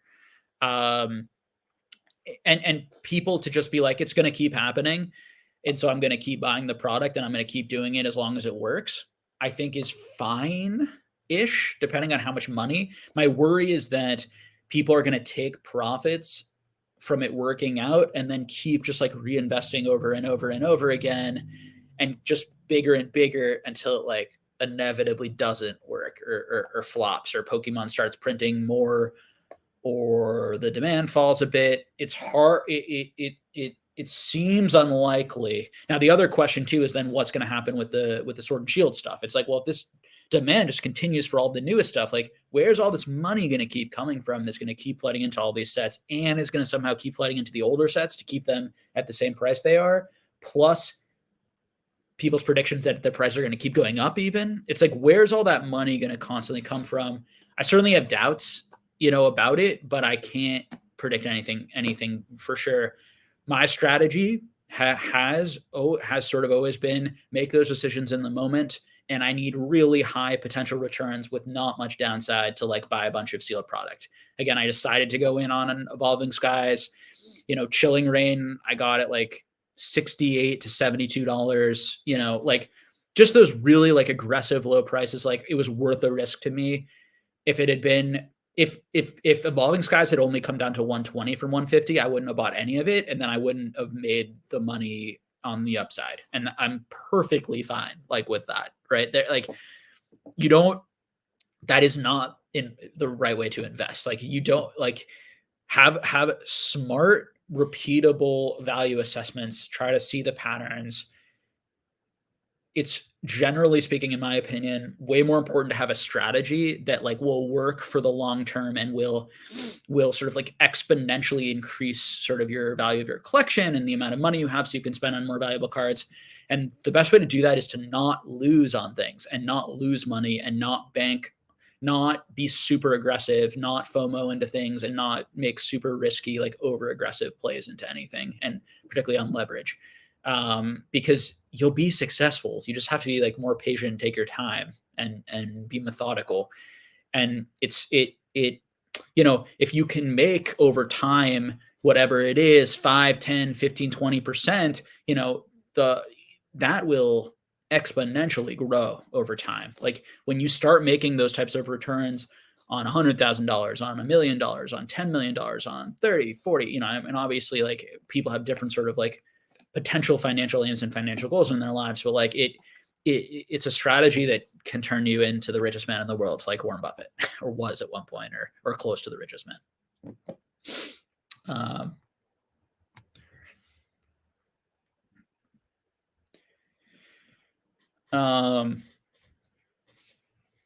And what's hilarious to me about Warren Buffett is like, yeah, Warren Buffett bought Apple, but Warren Buffett like largely missed out entirely on sort of like tech booms and tech stocks and understanding that whole phenomenon, and he's still the richest person on the planet.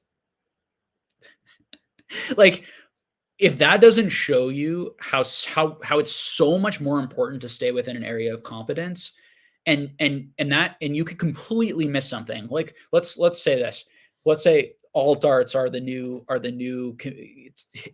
turn out to be the internet of Pokemon cards, and they're just like they're the greatest cards for the next 20, 30 years. It's alt arts are like the chase cards, and these are the first ever alt arts. And that Moonbreon is the first ever alt art, like real big chase card, and it's worth it's worth more than the first edition base set Charizard and PSA 10. Let's take an absolutely hugely bullish case, right? Like the most insanely bullish case in my opinion. I'm completely fine missing out on that, and I will still have made a huge amount of money in that scenario and compounded it constantly without needing to take a risk. And I would have missed out on sort of the biggest fundamental shift in the hobby ever and still done phenomenally well, right? So that's the importance of having an investment strategy and sticking to it, and not getting persuaded by um, temporary rationality, even if that irrationality ends up being right. And this is a hard thing that people have trouble wrapping their heads around. It is still irrational. There's a math, and the best way to do it is gambling, right? Like, so I was a big poker player, right? I made a lot of money when I was younger playing poker. And one thing that you'd run into is you'd run into people who would not do the math or did not really have a sense of the odds of the game. And they would be like, well, it was right for me to call because I got my flush draw on the river. And it's like, no, it was completely wrong for you to call because 1 out of 3 times, or whatever it is, depending on the cards that have come out of the cards people set. So, but, let's say 1 out of 3 times or roughly, you had a chance to actually hit it, and all the other times you would have lost. And let's say the implied odds are all equal. Sometimes it makes sense to call in this situation because your implied odds, because if you hit it, you think you can make so much more money than what's already in the pot, or you put so much money into the pot that it makes sense to call. Math and odds and investing does have a level of sophistication, which does require a certain level of intellect and comfort with sort of math and an instinct for math to do effectively. Certainly does not take a genius though. But after you do that sort of, all things being equal, let's put those things aside, like you'll have the person be like, well, it worked out and I made money, so I'm smart and I did the right thing. It's like, oh my God, that's a very dangerous way to live your life, my friend. People who feel that they're lucky and think that they're lucky, like, it's very likely more of an ego thing than reality. And the truth is they probably just block out the times that they've lost and have a habit. Their own ego doesn't remind themselves of the times they've lost, and they focus on their wins. And there's actually data, people have done research on who are successful investors, and often successful investors are very much geared the opposite way. They're very focused on not losing and on protecting the downside. Okay.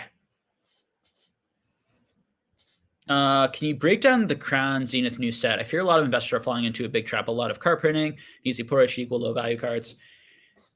Theoretically, but again, Chris, it's all about how much demand. And then it's also talking about, in the short run versus the long run. In the short run, it could, with all of the channels talking about it, with everyone hyping it up, with tons of engagement on it, it could do well, it could do bad. It all comes down to that supply and demand. It's the same thing with that CP6 that Charizard Ultimate Collection that everyone's talking about, saying it's an automatic win, it's an automatic win, it's an automatic win, and then it comes out and it like goes down 40%, 30%, right?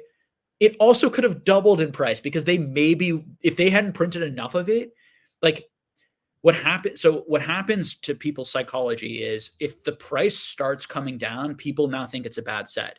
But actually what could have happened is just they printed a lot more of it. I think Battle Styles and Chilling Reign had this effect. Part of why I bought a decent amount of Chilling Reign is I actually think Chilling Reign's like a fun, fairly solid set. But because they printed so much of it, it was going for so low that now people just think it's a bad set because people aren't paying for it, when in reality, it's not a bad set. People actually like it. They just printed so much more of it than other things in the past, et cetera, et cetera. So yes, you want to be at the right side of it though. Like if you think it's a great set and the price is really low, well, that's probably because they've printed a ton of it. And maybe there's a decent buying opportunity there, because if all of a sudden it does get bought up and then they don't do a reprint, it could come up a lot. But again, you're playing a lot of, it's very speculative, all that type of stuff. I would not call that stuff like very safe investing and smart sort of methodical investing, but to play in it a little bit, particularly if you buy in real low and you see a lot of these sets continuing to go up real high, fine. But if you're buying a set like this at 140, at 150, at 180, and thinking it's going to go to 300, it 100% could. I'm just not sure that the reward risk ratio would make sense on something like that. But yeah, and Chris, I don't know the set super well, so I haven't spent the time. It's not worth my time right now with all the things I'm trying to follow to do it. I will at some point, but but to go into sort of exactly what the pull rates are and how many in each slot and how many chase cards and what are they going to go for. And but as you know, Chris, I'm sure, generally speaking, the best time to buy is after the biggest possible print run. No one knows when that's going to be, but if you can time that, and best to buy sealed. And the best time to buy raw is generally once that set kind of falls out of favor, once people aren't talking about it anymore, once people get kind of bored with the cards, if you ever sense that, and a ton of the product has already been open and it's already been reprinted a few times, and as much of that stuff is on the market. Generally speaking, that will be the best time to buy. There will always be some exceptions, but generally speaking, you'll be on the right side of the equation if you do that for basically every set.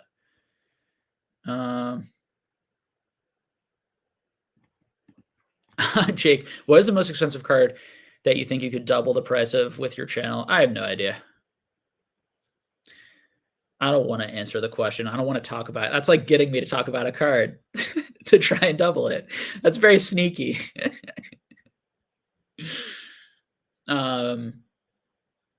I have used Worlds promos a lot on this channel because I felt like I had to come up with an example of the type of thing that I might be interested in. And because I've said it a lot, I'm comfortable continuing to say it.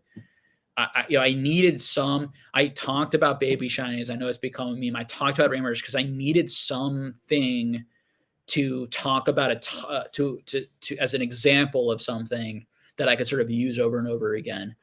Generally speaking, though, guys, like in most cases, if I am actively buying something and I think it's way undervalued, I am not talking about it because I don't want to drive the price up. I want to buy as much of it as I possibly can. I do give hints. I sometimes, or I talk a little bit around it, around some things at sometimes, but generally speaking, the items I'm talking about, I am not actively buying because I think they're way undervalued. Or I just don't have the money for them. There are items I've talked about that I think are quite potentially undervalued, but I just can't spend that much money. And so I just give up and tell people about it. And I think it's also not just size, obviously, right? It's the type of audience. It's the people who watch your channel. I do think that a lot of people here do probably trust my opinion quite a bit and trust my analysis quite a bit. But I also think people here are really pretty savvy. Like they're going to think pretty critically for themselves on a higher rate. I would think that it would be difficult to get people to buy things here from this community by and large if it didn't make a lot of sense to buy them. I think the people that are attracted to this type of content, this type of super long, in-depth content are going to be those types of people versus the type of people who are more interested in sort of big kind of fake reactions to openings and things that are, yeah.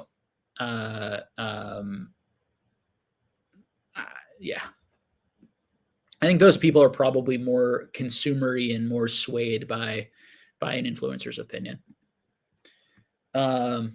It's part of the funny thing, and it's why I would never create a content business, because my content business model is terrible. Because the best content business is the sort of upbeat, constantly positive, fake reactions to things, content, right? And because that is and those people who like that stuff are going to be the ones who are going to give those content creators the most money and who are going to be the least skeptical. Like me starting a Patreon and the amount of effort and time and the data and the level of expertise and experience and I have it's unrivaled anywhere in the hobby. But we still got a ton of pushback about it, which shows, whereas there are people every big YouTuber has thousands of members probably on their YouTube channel that pay them like $10 to $30 a month, and nobody thinks about that or talks about that. It's only when you like provide a ton of value and you talk about it and explain it.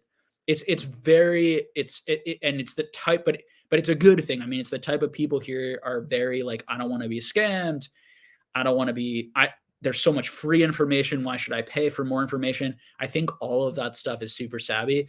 And I like that we have an audience like that. It just also makes it that like, I could never really monetize this in any sort of like serious successful way.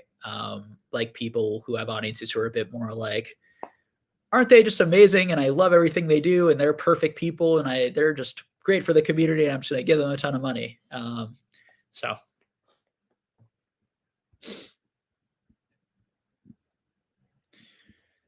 let's see. Um,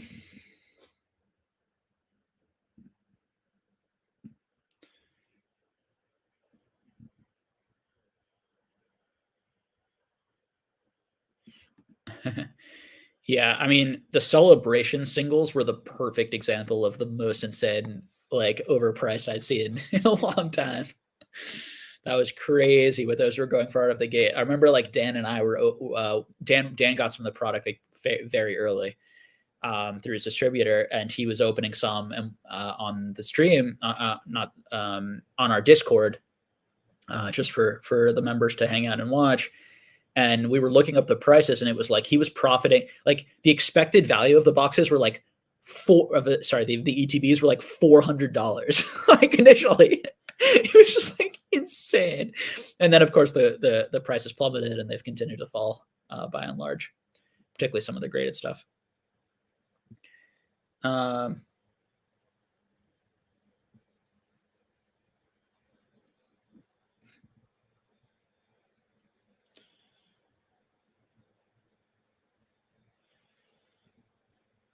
let's see. Jake, as a seller of Pokemon, my role in the hobby seems to be getting people to spend more and more money, and this feels damaging. How do you balance altruism with greed? Need to succeed? Yeah, for sure, man. I have a lot of conflict on this. As a channel creator, my situation is a little bit different. I've been able to keep my selling business and my buying business really private, away from this channel. I don't, for the most part, I do not use sort of my very small Pokemon credibility and online Pokemon fame, for what it is, for the very smallness that it is, to profit off of people. But occasionally it does help me, certainly, even Dan, certainly profits, not in a negative way, but just having a content channel being trustworthy, et cetera, et cetera. I've really tried to keep it separate so that I can not, the things that I say here and do here, I don't feel like I am manipulating and pushing, certain cards here that then I'm selling there, or, et cetera, et cetera. It's just, it's tricky. And I've had lots of conversations, because like I've had conversations with Squeaks and Dan about it. They're both on the side of like, let's just be super transparent and talk about everything we do. I try to keep it separate so that I'm not even at all impacting the market, but I don't talk about specific cards on my channel, and people can't even see like what I'm buying and selling specifically. But it is a constant battle, because like I have tons of cards on my desk that I would love to show, and I'd be like, this is an amazing deal. How are the, like, and do that type of content and show that type of excitement. And it would be content that would be like probably more like, at least for a change, would be super enjoyable, but it just feels, it feels both like it'll be detrimental to me, the greed aspect, I guess. And I'm not sure it's fair to call it greed. Greed implies like, I mean, some greed is probably, frankly, is healthy. If you're completely selfless, you won't even, take care of yourself, and you'll just be sort of taken advantage by people and overrun and have nothing. But I try to find the balance for myself, by giving information. And to Dan's credit, for example, like Dan is like if people listen to Dan, like Dan wouldn't sell most of his cards. Like he's constantly flipping things that he's telling people not to buy, and he's telling people how to do what he is doing and creating more competition for himself, right? Actively. Um, so I imagine, I don't want to speak for him, but it's like, yeah, there's some degree of like, that's very altruistic, and it probably makes him feel better about maybe selling some things to people who he probably thinks like probably shouldn't be buying to them, but he doesn't really know, this type of stuff. Um, I guess I'm mumbling a lot here. I guess and rambling around the question, but I guess for me, I if I invest, part of what I really like about value investing rather than like buying, momentum investing or like flipping items that I already think are overvalued is I guess I think that like I have a skill set and I'm getting rewarded for my skill set and I'm then selling items to people that are really good items at more of a fair market value, but I'm buying them way below they should be and they're undiscovered. And because of that, um, I feel like I'm profiting off my skill, and the people who are buying cards from me at the end of the day are getting good cards at fair value that will likely hold up, mostly hold up in value, or hopefully will hold up in value, and potentially even go up in value over time as Pokemon goes up in value over time. And so I don't feel like I'm doing anything particularly wrong in that. Um, but if you have a business model where people are constantly opening packs and losing money from you, where you're selling, there's all sorts of um, gray areas in there, and every person is going to have their own line where they can draw. Mine for like pack opening is like, as long as the person's like super entertaining and it's super fun and they're not gouging and they're not way overcharging and they're careful with their language and they're not trying to create an environment that's like so addicting that like a bunch of people are like losing tons of money on it. Like, it's I would never be comfortable opening a gambling business because, I did addiction work with adults for 2 years, and I don't want to make my money on stupidity or greed. But making your money, if you are a casino, on entertainment I think it's just a really challenging thing to do. I think it's possible. I just think it's hard to do. And I do think a lot of casinos and entertainers don't take it seriously, and they just sort of put their hands up in there where like, people are adults and I'm just going to make as much as I possibly can. And I'm like, well, those people are just jerks. Like, those are bad human beings. Like, I don't like, it might get me, people might be pissed at that, but I think those people are jerks. Like, but just the fact that you're asking this question, I'm sure that you are being super thoughtful about it.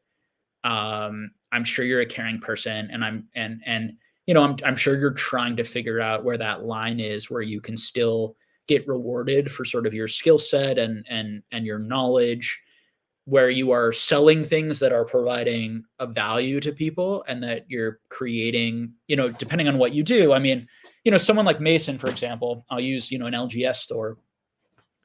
He's creating an environment where people can come and look at cards and talk about cards and nerd out, and that costs money. It costs money to run an LGS store and to pay employees. And so he has to make a certain amount of profit in order to keep that store there and that business there, which I would argue provides a service for that community, a physical place where people can come and talk and hang out and look at cards, which I think provides value that an online experience can't possibly provide. Now, there could be other people who say it doesn't provide any value.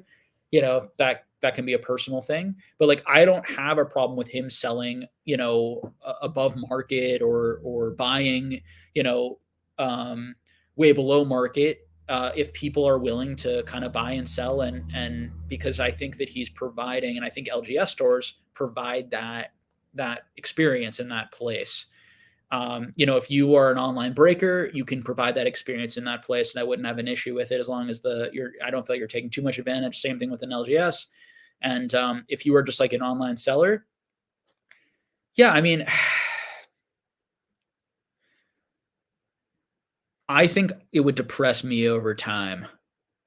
The honest answer is, I think it would depress me over time if I felt the need to constantly be selling. Like, if I felt like everything I had was a hot potato, and it was all going to go down and be worse. And probably the majority of people who are buying my items are going to have a bad time and not want them. And as long as you aren't feeling that way about your inventory and about what you're selling, then there shouldn't be a problem. And again, the vast majority of people, or a lot of people, I think, understand and are buying, are consumers and are buying for entertainment and enjoyment, and are not looking to make a profit. And if they are, a lot of that is on them, particularly if you're not the one hard selling them and telling them to invest. So, have you ever gotten into Yu-Gi-Oh, Joko? Hey, Cameron. Specifically collecting first edition from the first sets. Oh, I ever got into Yu-Gi-Oh? Yeah. Little bit. I really got into like the Yu-Gi-Oh Bandai, like the Japanese 1998 set. I love that set. I'm trying to complete that set in tens.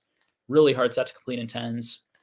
Last time I checked, there were still some cards that had never been graded into 10. There are a lot of like, pop 1, pop 2. Last time I checked, could be different now. Not so much. I have a little bit of LOP. I do have a completed Korean Yu-Gi-Oh set of all of every set through like the GX era, from all the original sets to the end of GX, of every chase card, every ultimate and ultra and all that good stuff. And that's fun to have in Korean. It's probably like the binder would probably sell for like, it's probably like a $2,000 to $5,000 Korean Yu-Gi-Oh binder collection that would be worth like, 500,000 if it were English or something.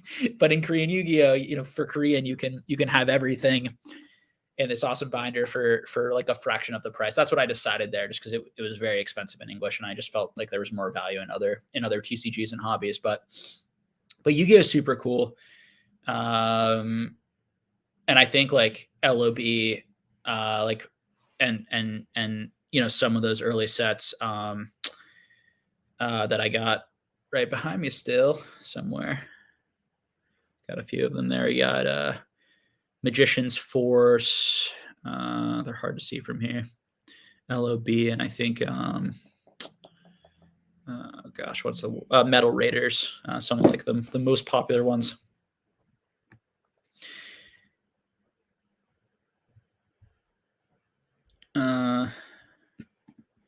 Ancient Muse says, what do you feel about Rudy's massive stockpile of Modern? I feel like if anyone's going to be fine, it's going to be Rudy, because he has a ton of TCGs. He has a ton of vintage stuff. He has a ton of stockpile of everything across this hobby and so many card hobbies. He has a humongous Patreon following who buys a ton of his stuff at overmarket, at times, at any given moment. He has like this great network where he can just like offload stuff. So much easier for him to sell stuff than for basically anyone. Honestly, he's probably like the best operation there is, maybe. Outside of maybe like literally like TCG Player and like and Troll and Toad, and like the amount of volume. Obviously, they're selling other people's items, so it's completely different. But it's just like this massive operation that he's got going on, and he just makes a ton of money each month in like membership fees, and he has a ton of real estate. I don't know a ton, but he has some decent real estate. I imagine he has some stocks and has taken a lot of money out of this, and he's 100% fine. And he gets product probably lower than like everyone else. Like he's probably paying like crazy low prices because the amount that he buys. So, he's fine. Don't do what Rudy does. Like, unless you can buy at the scale and the volume and you have the network, and nobody does. Like I think that's always been my problem with Rudy's content, is it feels like it's not like it feels like he doesn't say, and again, I don't watch like so much Rudy anymore, but my only issue with Rudy ever was sort of like, dude, like, you don't talk about how much money you make, and for good reason, because I think it would get people upset, but you don't, to me, he doesn't say enough, at least, that like the only reason he takes such risks in cardboard is because he freaking loves it. One, he does say that a lot, to his credit, and he obviously does. it's not really that risky for him because he has these like massive ways to kind of sell it and offload parts of it and like de-risk constantly. So it's like far more liquid for him than most people. He gets like amazing fee structures with like all of the different, companies in the space, I'm sure, both in terms of buying his product and then also the fee structures as he like sells it in terms of the percentages that all of them take. He gets and he gets that like the monthly money coming in, and he has like if his whole cardboard empire went down 95%, he'd probably still have $500,000 in cards, which is like way more, which is still a huge amount of money. And he would have, and it's not going down 95%. I mean, very unlikely that we'd ever see that type of implosion of all the car markets. Let's hope not. This stuff's too fun. That would be such a bummer. It would just be stunning. I just for everyone to like stop caring so much. Um, but even if it went down quite a bit, he still has all these other assets. So something that Dan and I talk about a lot, right? Like I could lose everything of my collection and I'd still be fine, absolutely fine, because I have all my traditional assets and I make enough income that I could quickly, I could rebuild a collection that would have value, and or I could, just live off my stock portfolio and now the real estate stuff I'm getting into, etc.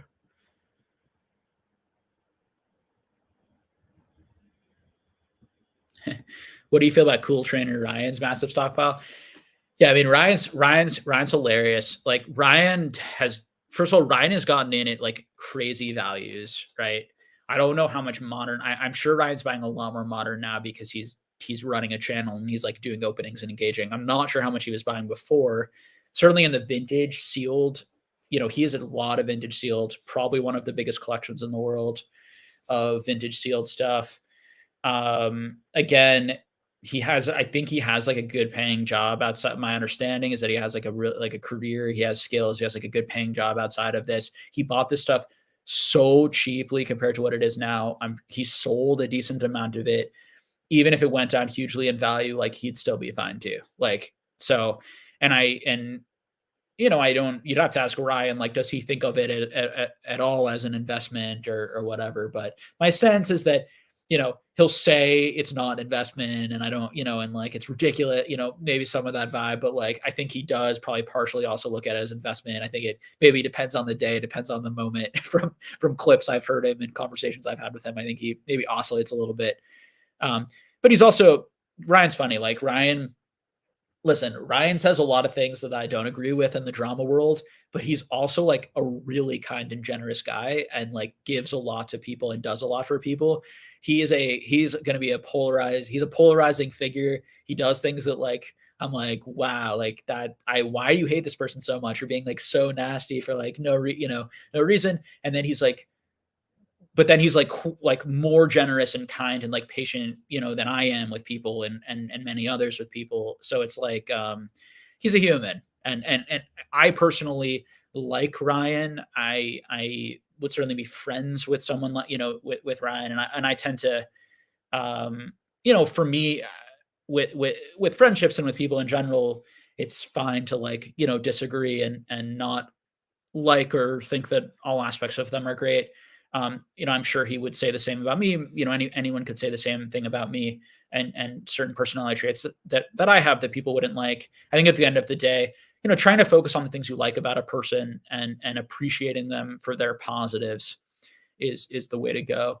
And he has a hilarious collection and a really fun one.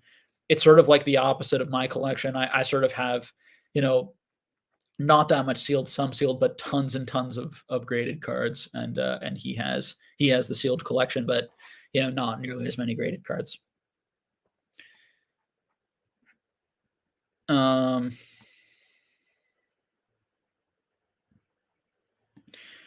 Chilling Reign is selling for over 120 at the time you get it for a low 70. Looks good to me. Yeah. Yep. That's, what I did, what a lot of people did. It's fine. I mean, I could just tell people like at 120, I'm happy to talk about things that I think will not move the market at all. Like talking about like modern sealed product because there's just endless amounts of it. But like, yeah, like Now that it's at like 120, I'm like down to sell a little bit, but I'm not selling all of it. I like Chilling Reign. I find more value in Chilling Reign at 120 than I do Evolving Skies at 300 personally. That's not an investment thing. That's not like which one do I think is going to go crazy. It's just like, I would still open Chilling Reign at 120 and enjoy it. I would never open Evolving Skies at 300. I just think that you're just going to have a bad time. Um,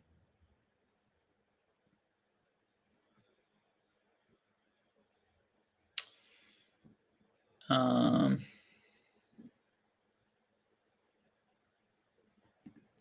most people have no idea what they're investing in their 401ks. That is for sure. I mean, most people,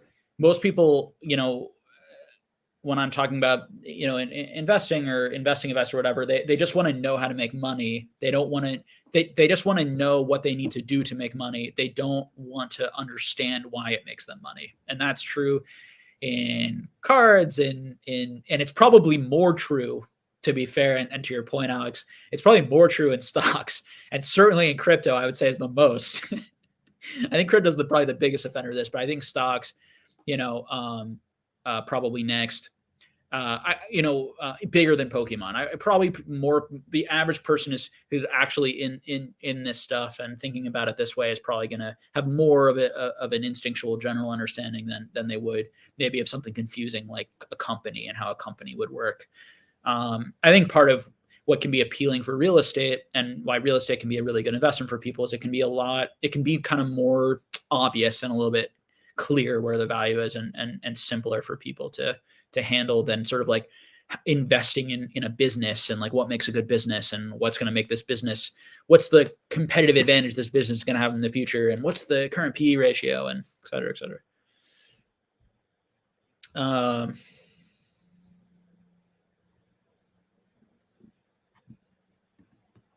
I think nostalgia will play an important part, like Charizard for 90s kids and moving on for today's kids.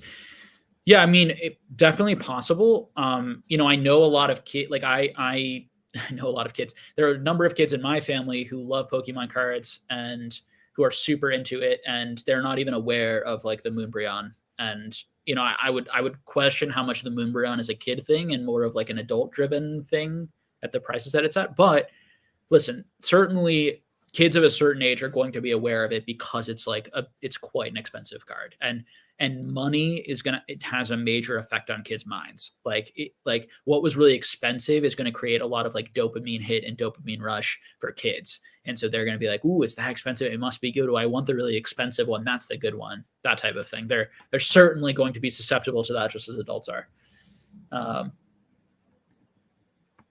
What is a good strategy to take a break from buying or having the urge to buy if struggling to pump the brakes? Yeah, I've made addiction videos. I've talked about this. It's really a very personal thing.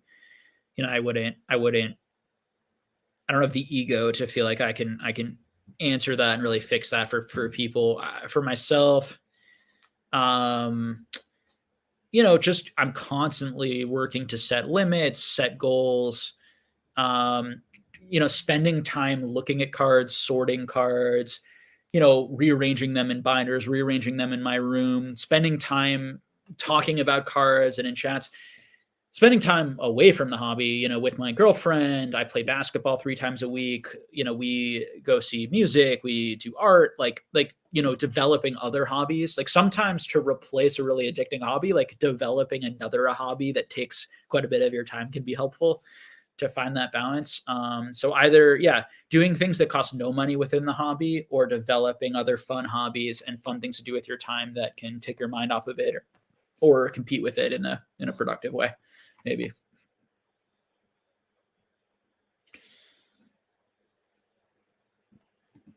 Nostalgia is being built in the youth today with these modern sets also. Hopefully they love the stuff as much as we all do when I really hope so. It's just like, it's unclear if like Pokemon will be the same with these kids in their 30s that it was with us. There could be a lot of other things, video games. There's lots of other IPs, characters from other franchises that could be more, we just don't know. But I would certainly agree though. What I don't agree is when people say like kids will be nostalgic, like guaranteed, and this will be like, that stuff, I just think you're being crazy. Like you have no idea, like you don't know. But I also think it'd be crazy to say kids will not like Pokemon in 20 to 30 years, and there's no way they'll have nostalgia or connection. Like that, I would also strongly disagree with. I think there's a very fine, decent chance of that happening, and hopefully it will. Um,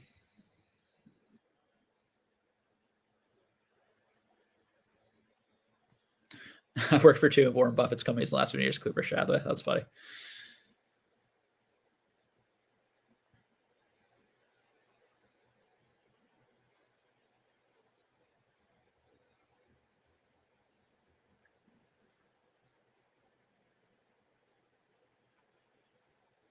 Um,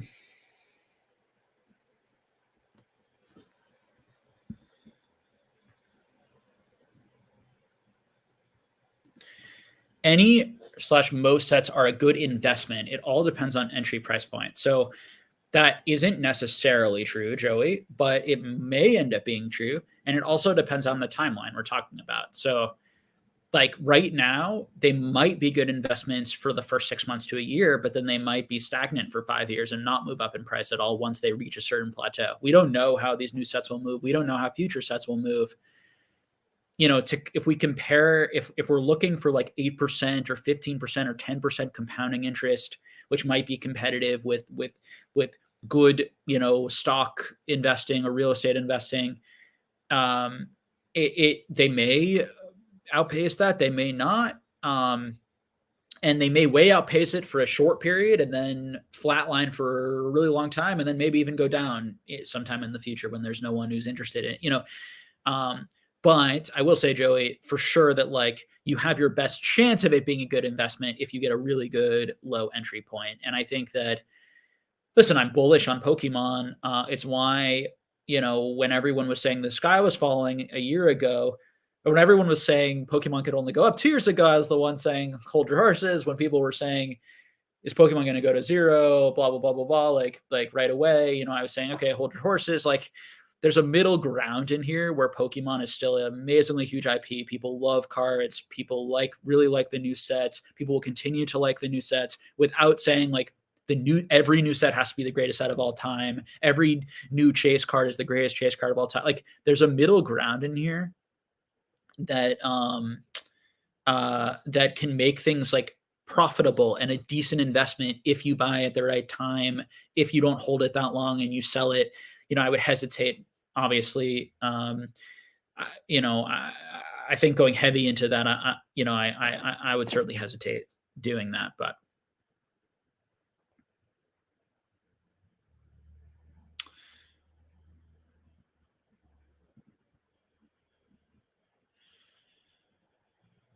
let's see what else we got.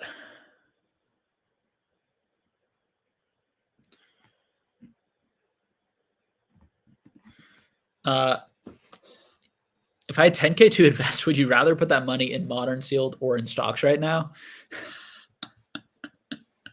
Okay. If I had only $10,000 to my name, I 100% would not put that into, just talking about myself. I would 100% would not put that in sealed modern Pokemon. I would keep some of it in cash, depending on my expenses for emergencies, if not most of it in cash. And then I would probably slowly like dollar cost average into like certain stocks that I wanted over time. But so much of that TT would depend on my income. Like if I have really good income constantly coming in, then I could be a little bit more aggressive with that 10,000 because I can easily replace it.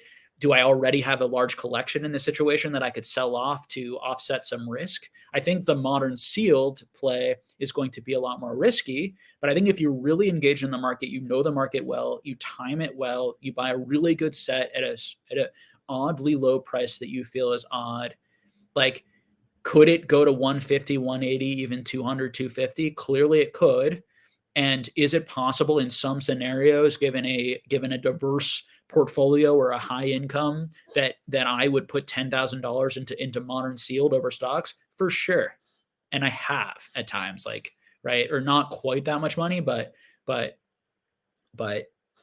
half that much money. So this, but it's the but I have really good large stock portfolios that I'm continuing to put money in and continuing to build. And I love the dividends. And although I own a lot of Berkshire Hathaway, which doesn't pay a dividend, but I also own other stocks that pay dividends, and that decreases my risk a little bit and gives me a little bit more cash flow that I can then be a little bit more creative with that money. There, investing and managing money is a complicated puzzle.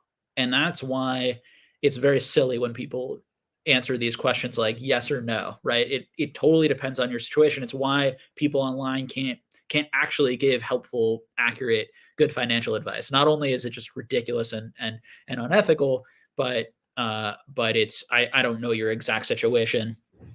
I know what I'm control my finances, and the reasons I do things. There's always price points for a lots of things, not everything for sure, but there's there's lots of price points for items that I normally would not touch that I would end up buying. Yeah, at the right price point in the right moment if I was diversified well in other things. And again, does that mean I'm holding it to invest, or maybe I'm flipping half of it as it gets to 120 to 130 to 150 and then hold it? There's a lot you can do. Maybe I'm selling some of the packs. Maybe I'm getting my money back quickly. I'm doubling my money in some way on some of it quickly that makes me more confident. Maybe I'm able to get a really good deal on inventory and I'm able to get it 20% under market, and I know I have a 20% cushion which will take care of the fees. So basically, if the price stays even, I break even rather than losing. A lot of people, after fees and shipping and everything, if they bought like some of these booster boxes at like $90 that are now at 110, 120, they could be losing money or basically even, right? So like it's all about being smart, how you buy, how you're going to sell it, where, what are your different avenues of selling, um, all make a massive difference.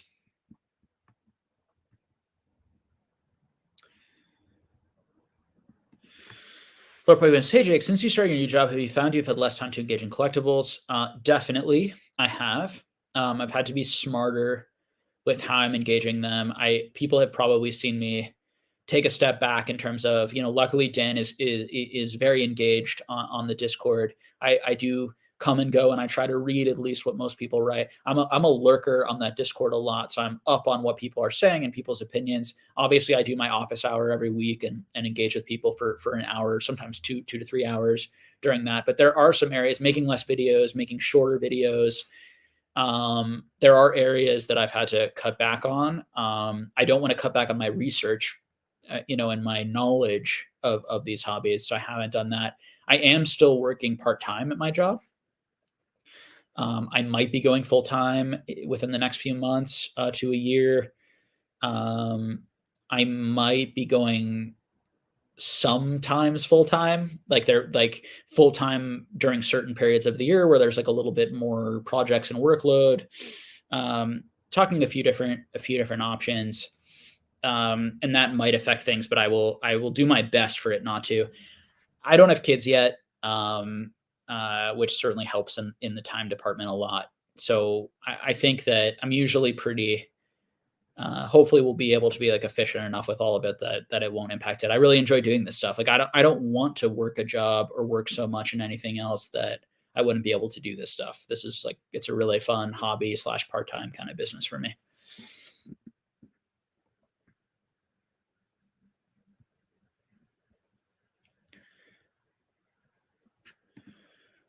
I really appreciate that between the ropes. Thank you. Glad you're enjoying it. Jake, other than Patreon, I wouldn't even know how to give you money. I think you do a pretty good job of discussing the hobby without manipulating for your own game. Appreciate that, Joey. I try my best to do that. I want to just make money that feels reasonable to me in terms of the amount of effort that I put into the content. I'm not I the way that I will get rich, well, the way that I have gotten rich, I mean, rich is all relative, and will potentially get rich off of this hobby will be through actually investing and flipping and doing the business end, which of course actually makes me know that stuff really well. The people and the content creators who are making their money from the content and from the entertainment, you have to be wary of like, do these people actually like how well do they actually know the market? How well are they actually applying these things? Are they actually really good at investing, or are they just very good at like entertaining? And the reason they have a super large collection is because they make a lot of money from all of that.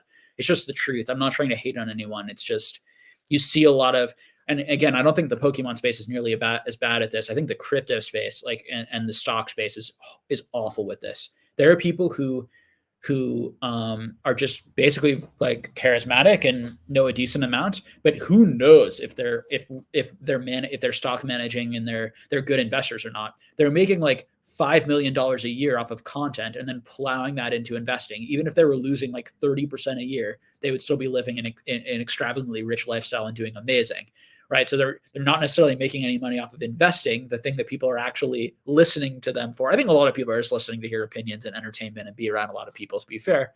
But I think some people take these people seriously, and it's like, well, are they making money just off of making tons of videos and getting tons of views, or are they making money because they're actually have a skill set of investing? And now some of them, I'm sure it's both. And making a lot of money off your channel, and like if I could make a lot more money off of this channel and in a way that felt ethical, like I would be certainly open to doing that, and I would just be able to plow that more into the investing, and that would just dramatically increase my ability to be effective. But I feel like I'm sort of like making the amount of money I can given sort of the way I want to run things, and what feels like ethical and comfortable to me, and makes it sustainable so that I don't burn out, and then I enjoy being here and doing and talking about it. And there's plenty of stuff I just want to do for the hobby. Like I want to do these like in-person events, and all that stuff is not, there's going to be, the goal is not to make money or create a business in any of that. It's just more, I want to help create community. Um, Blue Juju says, isn't a level of greed always necessary in business and investing? Yeah. I think if we take this to the extreme, right? If you were completely selfless, you would be constantly giving everything away to everyone all the time, and you wouldn't even feed yourself. You wouldn't eat. You wouldn't like, and then people can argue, well, that would be selfish to give everything away, because then you would die and you wouldn't be able to continue being selfless. And then you get into the more the complicated, the more philosophically like nuanced adult arguments of like, well, you have to take care of yourself first before you can take care of anyone else, type of idea. It's something that I certainly think is true, and I think generosity and sort of is definitely, there are people who value generosity more, who are more generous, who have certain genes and combination with their upbringing, personality, that leads them to be a more generous person. But a generous person will be a lot more generous if they have a lot. A a generous person who has very little may not be able to be generous, because they're living so closely, to they barely have enough money for their basic, physiological needs, that they can't give money away, or give their time away, even if they wanted to. There are plenty of people in this country who are extremely generous people, who are working like two jobs, or who are constantly working all the time and then spending all of their money on themselves and their family, who, if they were making a lot of money, like would be giving a lot of that away. And so if those people had businesses or were able to invest and grow businesses and make a lot of money, it would then be given to people, and they'd be able to be more generous, because, but yes, you need, generally, you need, I don't know if it's greed, but you need, I think greed would imply a unnecessary level of selfishness, maybe, and a bad one. But I think you need a degree of sort of selfishness or competitiveness, or wanting to achieve for yourself, in order to build something. But ideally, it's you're doing it for you and for society, or you and for other people. It's like, I'm building something that's going to be valuable, and so other people will pay me for it because it brings value to their life. And so it's a win-win. That's the hope of capitalism. Obviously, we know there's a lot of human failings, and greed, and things that you know occur.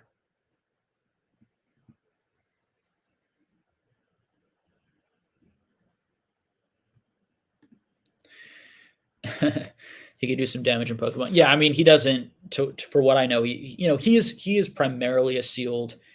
I don't even know if he's investing in vintage Magic singles and PSA cards, or if that was more of a collector play. He is very far in the camp of like seal's the safest, seal's the easiest.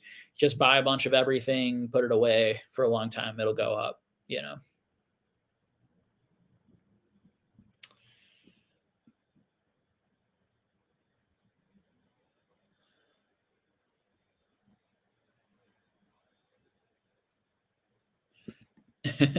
Nicholas says, I didn't agree with Dan's $500 for PSA 10 in 25 years.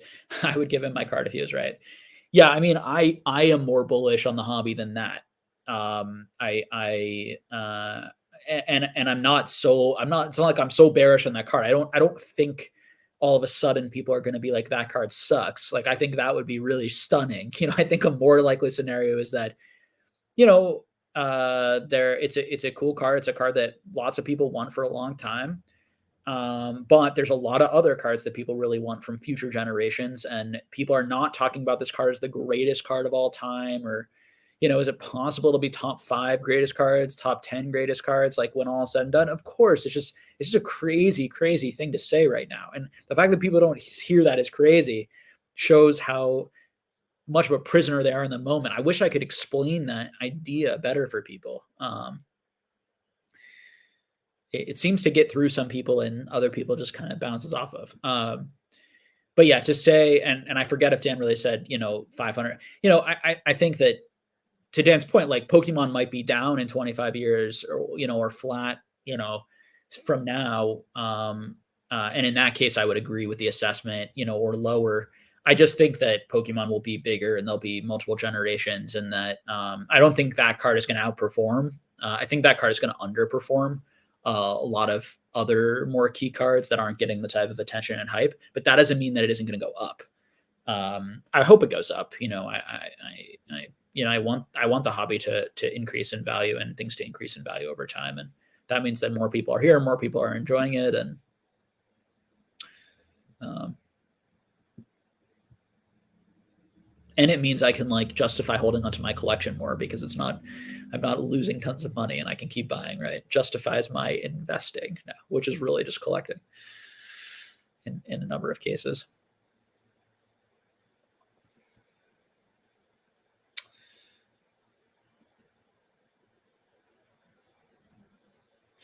So if Evolving Skies booster boxes go to 1,000 amount, it would cost to pack them around, be crazy. Yeah. So one thing I want to talk about, and this comment just jars this in my head. This is not what you're saying at all. One issue that people have, and it's smart to think this way, but it can also create a bit of irrationality and dumbness. I'm going to explain. People think, well, the booster box is 300. It's one in, what is it, guys? 1,600 or something to pull. I forget what math people were doing on it. Whatever it is, it's a very hard card to pull. So in order to pull this card, I'd have to spend, whatever it is. Let's say, if we're gonna say, what are we gonna say, guys? 1,600 or something. So we're talking like $480,000 to pull one of these. Sure. I can find you examples like from Star Wars, for example, or other hobbies, or Marvel, or where they're really rare cards that in order to pull them, you'd have to spend like $7 million in order to pull. So it's all relative. Like, does it matter? Yes. Does it matter compared to like, the sort of like, what is your cheaper option thing? It does matter, but if there are enough of them already pulled eventually to go around because they printed so much of the booster box, the fact, like, people will not need to open it to get it. There'll just be a bunch of them sitting on the market. So again, you're not saying this, Ornator. I'm just kind of taking this point and expanding upon it, because I've heard people say, well, it's $300 a box, so like the Umbreon feels really cheap at this price. It's like, well, I think the booster box feels expensive. The Umbreon feels pretty expensive. Like, it all feels kind of expensive to me, but feelings don't really matter. Like, your feelings don't matter that much. My feelings don't matter that much. Like, the point is that the outcome could be so wide. We know so little at this point, And for every example you could give me of like something like that, I could give you an example from another hobby where it went the opposite or where it was way more negative. Again, the upside doesn't feel there for me versus other things that it makes sense with the risk. But I'm not I'm also not irrational to the point of where I would ever say, it's definitely going to go down. It 100% needs to fall, and it's going to be $50 or $100. I was way more bearish on like the Evolutions Charizard than I am on this, on this card. I think that card was just absolutely insane. But it's fallen 96% or something from its high. It's the worst performing card in the entire hobby. In the 9. I think the 10 has not fallen that high percentage. It's still fallen crazy high percentage, but there are 8 billion people and aren't even 8,000 PSA 10 Moonbryons yet, and not even 1 in a million people on planet Earth can even own them. Yeah. It's this sort of it's right. It's this idea that like modern Pokemon is so popular. Like there's going to be millions of people who are going to want this because it's so popular. And so having only 8,000, but then it's like, well, why is any card like with that logic? There should be so many cards that are so much more expensive from all eras. Like the reality is like Pokemon's just not that popular. Like there aren't that many people like and it goes to something that Dan says a lot, right? Which is that how many people do you know who can like afford $800? Like average people can afford buying like $800 on a Pokemon card, particularly people who aren't like super into this stuff and are super engaged. It's like, it's a lot of money. It's a lot of money for something for an item that's only been out for less than a year. It really depends on your framing whether or not that card is cheap or expensive. And I think it's interesting how strong people's opinions can be. And the in some cases the definite bias and just manipulating the price up. In other cases, sort of just an honest. I think they're just people just really feel like that card is like way better than every other card. And when you feel a card is way better than every other card because of the art or because of the history or whatever it's going to be, then if you are right, then you will likely be fairly right.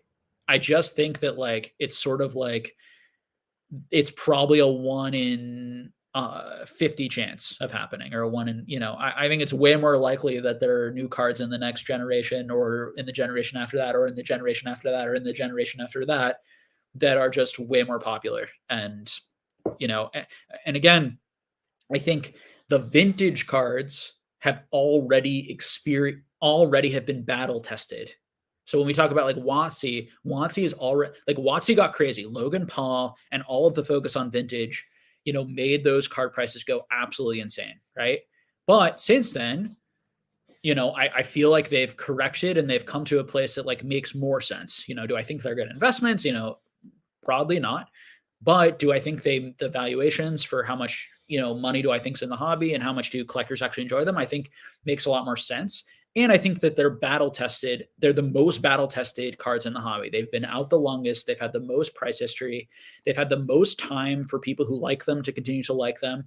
And I think they'll always be that thing that people go back to.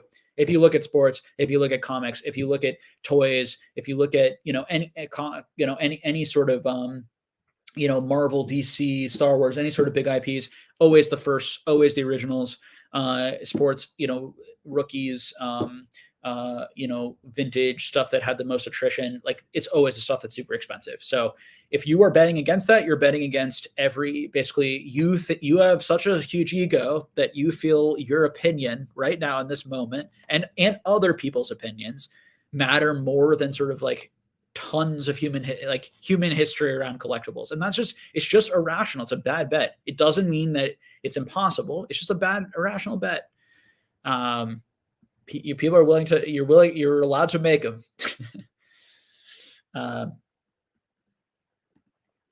Cameron says, I know you're being sarcastic at Shmuel Collectibles, but there's over 100,000 raw base set Charizards out there, and it still is a $300 card. Let it play. Yeah, listen, to try to figure out like, is the unlimited Charizard under or overvalued? I would argue we saw it we've just seen it been tested for a lot longer. I think its story and history in the hobby as being the first part of the first ever set and the most popular card and of the most popular Pokemon from the first ever set is just much more battle tested and entrenched in stone over time. I think when Logan Paul and everyone was talking about base set and Charizard all the time, it was extremely overvalued, and it was. And that card's fallen on a percentage basis a lot more than most other cards and most other WotC cards. And like there's like the same type of pattern that's happening now, right? So like it can happen to any card, but that card, at least, like the idea that like new sets are going to come out and it's going to dramatically change like how collectible that card is way less of an issue than new sets affecting how collectible or how many people want any alt art or any Sun and Moon card or any Rainbow Rare or X and Y, even, even it's black and white, I would say. So, now the point that there's 100,000 raw ones, like, I have no idea how many base and unlimited Charizards there are. There could be way more than that. I think when we talk about how many Moonbreons, I think there's going to be probably 100,000. I mean, who the hell knows? It's all speculation. But if 10,000 get graded in a year, we don't think there are 100,000 in the world. We think 10% have gotten graded by PSA. I don't know. That seems probably wrong, but maybe it could be right. Maybe there's only 50,000 and 1/5 of the whole population gets graded. I think lots of people don't grade their cards. I think the vast majority of cards don't get graded. So I don't know. That's a really hard thing to know. And people focus a lot on sort of like, it's very hard to pull. Well, they may have just like printed so much that like, even though it's extremely hard to pull, like there's going to be quite a lot of them. Probably a lot more of them than maybe some like even just like mid-gen regular holos, potentially. It's possible. Nobody knows these things. I would guess there's like way more than 100,000 raw base set Charizards though. Like, so I do think there are definitely more unlimited Charizards. No, I shouldn't say definitely, but I think there's probably a lot of it. Now we're really getting into speculation nonsense territory. Take all this with a grain of salt, guys. But if I was forced to guess, I would say there are more unlimited Charizards than they're going to be Umbreons, because I think they printed a ton and it was super easy card to pull, one in every 1.5 boxes or whatever. And they just printed a ton of base and unlimited boxes. It's also like, the central card of the hobby in a lot of ways, set card at least. And I would say people are probably like most saturated and bored with it. So I think the fact that it's like still holding in that price shows like, even with all the boredom and the fact that everyone's seen it and know it, and people have moved on from it and all the negative vintage stuff, the fact that like a card like that's still selling at that amount just shows like how, like, I'm surprised. Like I'm surprised that it sells for that much. Like, I'm not going to lie, but like, it shows it's a more sticky, that is more likely going to move with the hobby than an Umbreon, which has a sort of life of its own, I think. I will say, like, when you talk about like PSA 9s and 10s, of that card, there's a lot less. I mean, there's only 400 to 500 10s, I think, versus the Umbreon, which has, whatever it is, 4,000 10s already. And that's just so that's amazing. And the fact that people think that those 10s are going to go for $18,000 someday or $15,000, I know almost no one here, and certainly Cameron is not arguing that. Cameron has like very realistic, I think, arguments for this stuff. But like some people are arguing this, right? That's where you get into these like, well, okay, so then what is that like PSA 10 base set Charizard where there's only like probably at that point, 700 or 600 PSA 10s, right? Like, it's like, where's all this money going to come from, guys? Where's all the money going to come from? Like, I don't think people realize the increase in market cap. Like, it's literally insane. Like that, like your assessment shows that you have no understanding of like, you're either just a pump and dump schemer or you're like, have no basic understanding of market caps and how much harder it is for a market to 10x once it's already 10x'd because of the amount you need. The humongous amount of money you need, and there's so much money here already, and now you need 10 times more of the 10 times amount. It's just like and it's just going to become more and more of a thing the longer people invest and continue to need this hobby to be like investable. It's just going to have to continue to grow, continue to grow, continue to grow. At the end of the day, non-productive assets can only go up in value if you find someone who's willing to pay more for the same exact item than you were willing to than you paid for. Uh, and that's a huge problem, and why in the long run, even hobbies that survive like sports cards, and survive for over 100 years, and are very popular, even those hobbies have 99%, of the cards worthless and not and don't go up in value. Even old cards, right? Or barely go up in value. And certainly when we're talking about 100 years of appreciation, if a card was $5 and now is $8 or $11, that's some pretty rough appreciation after you factor in inflation there.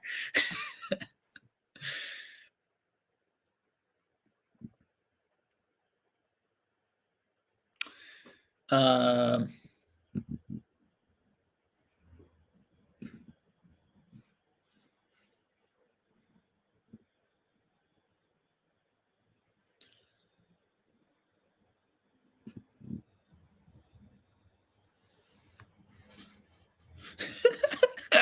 I think in 15 years, the first sets will no longer be seen as the first set. I love you, Dad. Conspiracy theory. So we'll start claiming Moonbryon to be the creator of Pokemon and perhaps the world as we know.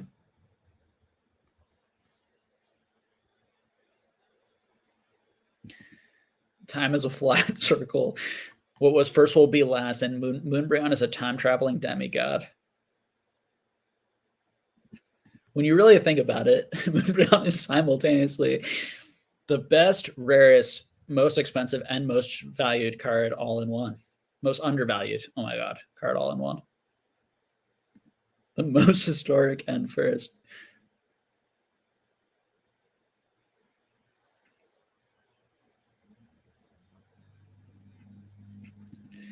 If Moonbryon will be a bust, I fear for MetaZoo. That's always the argument I make too, Cameron. Whenever Dan gets too negative, I always say, but to be fair to Dan, like Dan is selling like the product and is a distributor, MetaZoo more than an investor.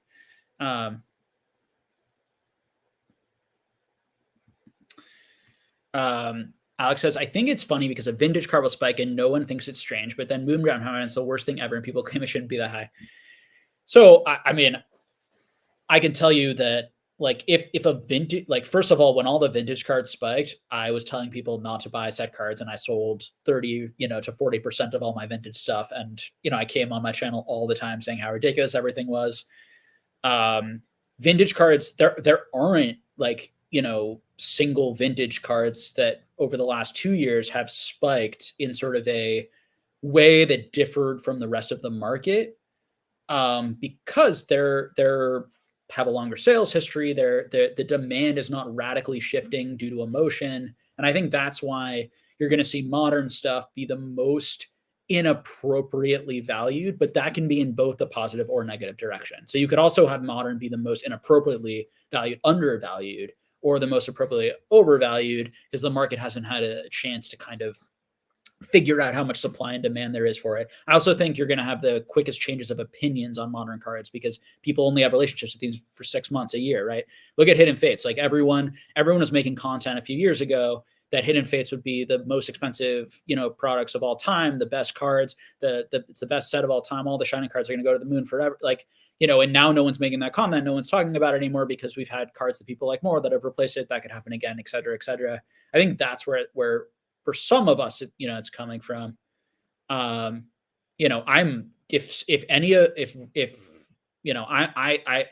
I'm an equal, and I've been very clear about, what Pokemon I've been buying. I think the only vintage stuff, and it's not really vintage because it's the world's promos, and they have one every year. There are promos from 2019, 2018, right? For me, it's a lot more about rarity and about having a sort of what I deem as will be an important history and have staying power within the hobby. And that's a very hard thing to predict when something's only been out for 6 months or a few months, to predict how it's going to go down in history. So I think that's where a lot of it comes from. Um, do I think people have like irrationally negative takes on Moonbryon? I am sure. I mean, there are people who have like, irrational takes on modern and have continued to have them. There are people who have irrational takes on vintage and continue to have them. Um, the only set that I feel like I'm probably had an irrational take on and I was caught up in my feelings was like evolutions. Although definitely ended up being right about the singles. The actual booster box hasn't come down that much. It's only come down as much as like most sealed stuff. I just hate that set, and I think it's a bunch of BS. And I think it's ugly, and I think that it got hyped by all the influencers. And I wish they had all told the truth. If they had all told the truth about their actual feelings about that set, rather than profiting off of it, it never would have done what it did, because all the new people in the hobby were told how great it is. They're continuing to this day to be told how great it is from all these channels that have like 40,000 to a million subscribers. And like the honest truth, the truth of that set is just sort of like buried. And now it's like, it is what it is. Probably enough of it was opened. We'll see over time how it does. Again, reprints have done terribly in other hobbies. Pokemon this will be the only exception, to that rule if it remains even for the sealed. Obviously, the singles have been decimated. They've been the worst performing things in the hobby. So again, singles much more easy to predict though.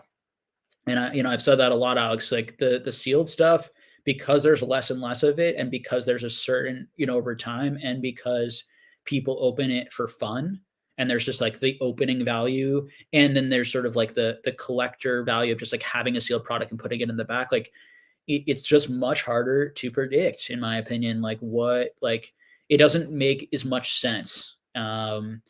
The whereas like the supply and demand of like the raw card, and me being able to track how many are on the market, and me being able to track like the graded population, just gives me so much more data that I can kind of like figure out what's happening here and what's likely going to happen. Which is why I'm like way more comfortable in that arena.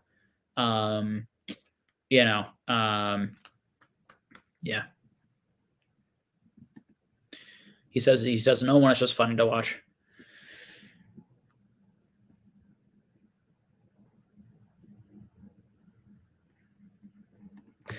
I've never owned a Moonbryon, and I've owned at least 10 bays for Charizard's. Coincidence? No, because Moonbryon is better and rare. Um,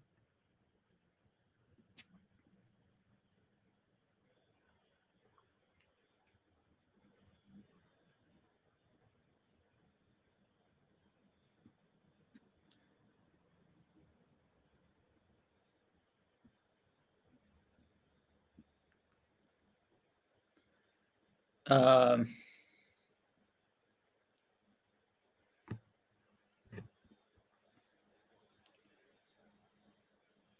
every vintage slab price makes sense.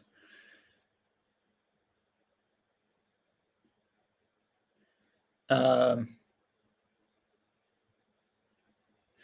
it's $400. You guys are acting like this is a 5-digit. Yeah, I mean, no. I think the argument. I think our frustration is not with the card or with the price. It's with the arguments and the way people are thinking, and it's not the people mostly in our community, which is why like it probably feels to people here like it's like beating a dead horse. It's like we're having an argument with like stuff that we see from other people, but the wide variety, but it's like the same traps. People are just falling into the same stuff. um it's fine. Like I get very frustrated by um people like guaranteeing things, and I do feel like that happens more, way more in that I see on these types of items. But a couple of years ago, it tends of course to always be happening on the hot items, right? Like those types of people always seem to go to those. When vintage was really hot and the center of attention, you had a lot of like, vintage people making the same argument about vintage. I had so many people come on my channel, Alex and Cameron, and say things to me when I would say like, these vintage cards, like I'm actively selling, all my WotC stuff. Um, say to me, why would they ever come down? Why would anyone ever sell anything lower than what they bought it for? You know, that's the type of thinking that is equally as crazy to me as saying this is the greatest set of all time and will for sure be the greatest set of all time. Not this is the greatest set of all time. That could be an opinion based on what's already happening, but this will go down as the greatest set of all time. And 30 years from now, kids will be playing. It's like that is that has to be fair, that has more of a definitely more of a chance of happening than no one ever selling something for less than they bought it for. So I guess I'm not being fair there, but it feels like it's a very similar sort of like psychological prisoner of the moment. Like only in this moment could you say something like that. Like only in this upward type of crazy moment with the amount of attention could you say something like that. Um, but yeah, I mean, this card, like, there's lots of other cards that are experiencing the exact same thing. I mean, the Giratina, there's lots of cards that are selling for $500-$600. Other cards that are selling for $500-$600 in PSA 10. And if we have a card like this that's selling for, I just happen to have this here. If we have a card that's selling for $2,500, um, you know, I do think that this card that if that card's 1,000 and this card is 2,500, I do think that this card is a much better value. Being first ever Shining Raichu in the hobby, very hard to get a 10. If we want to talk about how expensive it would be to pull a 10 from a box, it's going to be way more than to pull the Moonbreon to actually get a 10 versus a 10 Moonbreon. So, it feels, I think that's where the, $1,000 price point or whatever feels kind of crazy. The raw price doesn't feel as crazy to me. Buying it raw at 400 feels a lot less crazy considering how easy they are to grade than buying the graded at 10 at a 10. I think most of my evaluation of all of that, happen, is about that 10. But let's move on.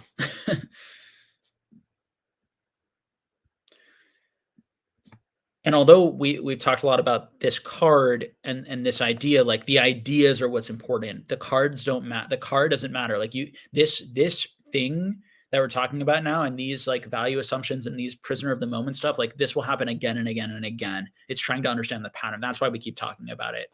It's not this card doesn't matter so much. It just happens to be the card that makes the most sense to talk about to illustrate these things. Okay. Let's see.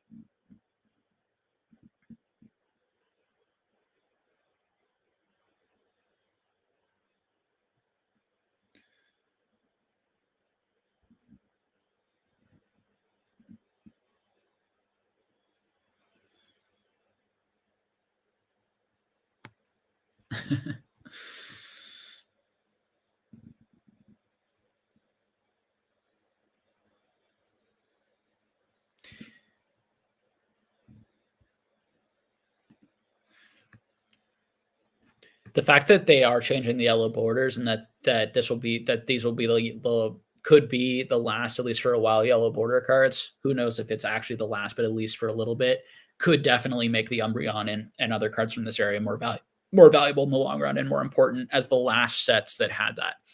Definitely agree with that.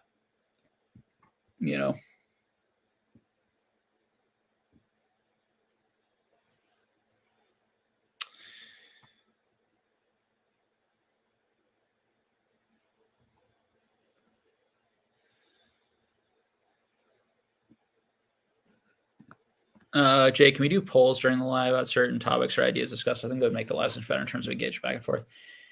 Maybe I could try that at some point. Hopefully people can mainly just have the conversations in the chat. I don't really think polls are that useful because it's sort of like, I don't think like majority opinion is necessarily right on lots of things. In fact, I think the opposite can often be the case. So I'm not the biggest fan of polls. I'm more of an opinion of just like everyone making their arguments. I'm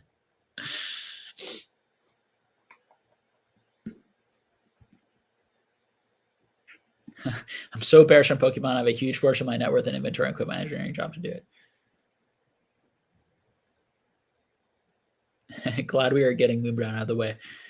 As soon as there's another card that has like the same types of fundamentals, we'll be talking about that one for sure.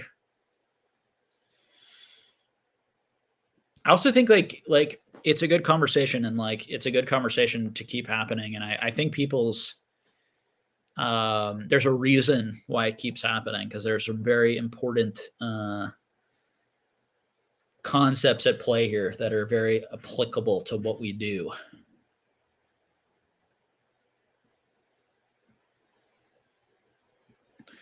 If Mr. Beast can get 50 million subs and 10 millions of views, there's still big room for someone like Pokey Rep's channel. Yeah, I mean, I just feel like who knows, right? Who knows what the cap is? Just because the cap of Mr. Beast is 50 million, why does that mean that the cap of Pokey Rep could be 10 million?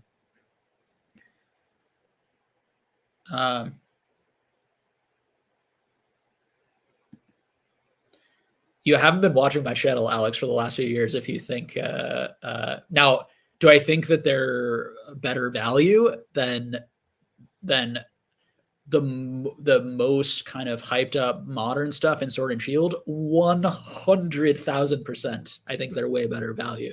I don't think any of it's a good investment though.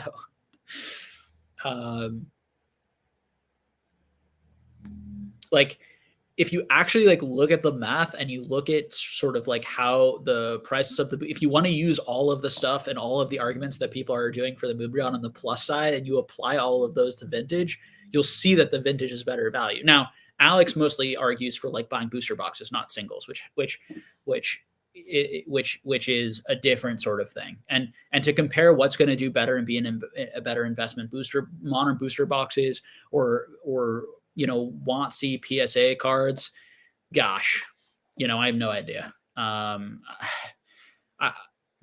think that if you're buying after the after a big reprint of a modern sealed product right now, like you're probably like odds are you'll probably do better in the short run, at least for now, until that vintage card, goes up, really like the stops.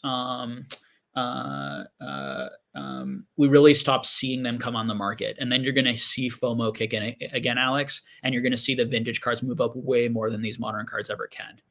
The vintage cards are capable, the low pop ones, because we always talk about vintage as like vintage versus modern. Like there's very high pop vintage cards that I'm talking about really low pop stuff. I mean, and right now, like I'm selling cards that you can still, that have still tripled, quadrupled, because they're super low pop, selling cards for $4,000, $5,000, $6,000, really low pop 10s from like middle gens. There isn't as much of that stuff in WotC. And to be honest, I'm not selling. I've gotten a lot of offers like recently on like a lot of like my base set first edition, my jungle, my like I'm not selling that stuff. I think that stuff versus everything else is like pretty well valued. It's hard in Pokemon because like if that stuff was way rarer and way lower printed, like it is in like Magic, for example, those cards would be worth way more. But because they were mass produced and mass printed, and Pokemon's only been around for 25 years, like that's not a long time when we compare it to like, Mickey Mantle cards going for $10 million. Those cards are what are they? 70 years old roughly. That's a lot older, a lot more time. So, and we're at a really high point in investing and collecting over the last 25 years. It's always been more of a thing than it was way back. Love WotC, grew up with it. It's my favorite, but terrible investment now. I would love to see, Alex, a value assessment on WotC if you think it's a terrible investment. Like maybe you have some numbers and some reasoning why you think like a fairly low pop like first edition PSA 9 or PSA 10 is going to do worse than, but it's a lot of these cards have fallen quite a bit in value. They're going to hold up the best very, very long run in terms of demand. They're going to have if the hobby builds, they're the most likely cards to steadily increase in demand over time, in the sense that a certain percentage of people who come in the hobby are always going to go back to the first and want the first. That's not necessarily going to be the case for every other era. Um, I would argue. So I'd be interested to see why you think that, not just like, capitalizing and saying terrible investment now. To be fair to you, you would need to make a video or like, or have a discussion. It's hard to do that from the chat. Asking for a friend. If you're considering purchasing a $4,500 card in a PSA 10, but can get a week 10 for 4,000, what would you do? Would you wait for a cleaner copy or just do it? Um,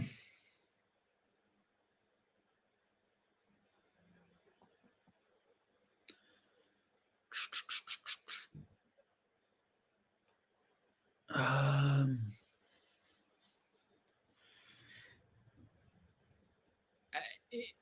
I mean, very unlikely I would. $500 isn't that much of a difference. I would very likely just go for the true 10. Particularly, I mean, it depends like how bad the 9 is, obviously, and how good the 10 is. But if there's definitely a significant difference, I'd probably go for the 4,500. Um,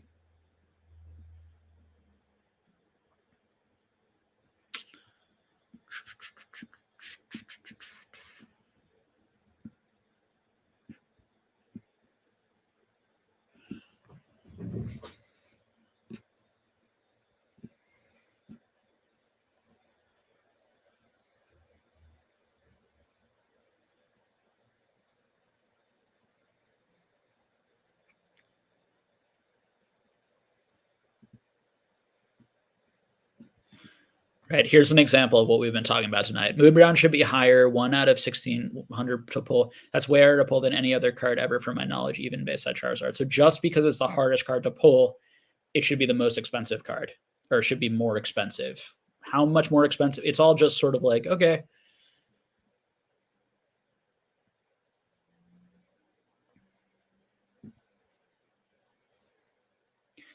It's kind of like people talking, like it's like I'm talking by people. It's like I'm addressing these types of comments, and then someone just makes another one of them.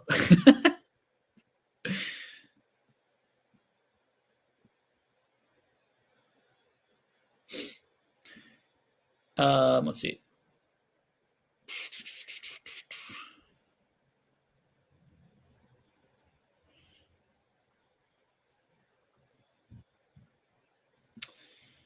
Um,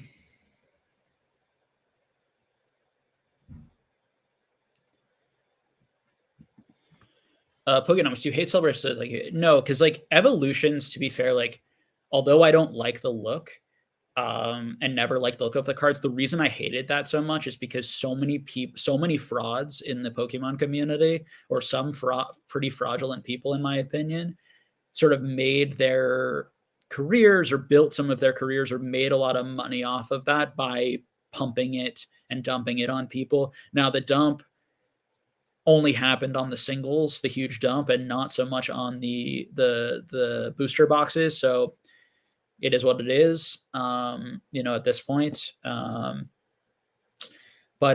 it's amazing. Like I'd have, people like Danny Phantom and like other people on my channel, and like, they'd be like, yeah, evolutions can't come down below, a certain, and it's like people who are like so experienced, it's like just saying things that are like that, like when someone says something can't go below something, who's like an expert, so many people hear them say that, and then they like think that and act on it when you have no idea if that's true or not. Like it's just the group think, and the fact that people say things, like really strong things, without evidence, or it's fine to say that I don't think that will happen because A, B, C, and D. But like the bigger and the more well respected, and the more people think you know what you're talking about, particularly on the investing side, because like I'll just be completely blunt, the vast majority of people here who like run business and have Pokemon channels probably don't have any particular skill in investing or investing ability, or have had any success in investing. A lot of them just have a lot of Pokemon knowledge. They have a general good business sense, and they're good at flipping and reselling, and they're charismatic, and they're fairly likable. And it doesn't mean that they're they're going to be very good investors. And so yeah, it's um kind of the hard truth. But yeah, celebrations didn't bother me again because it didn't go as crazy.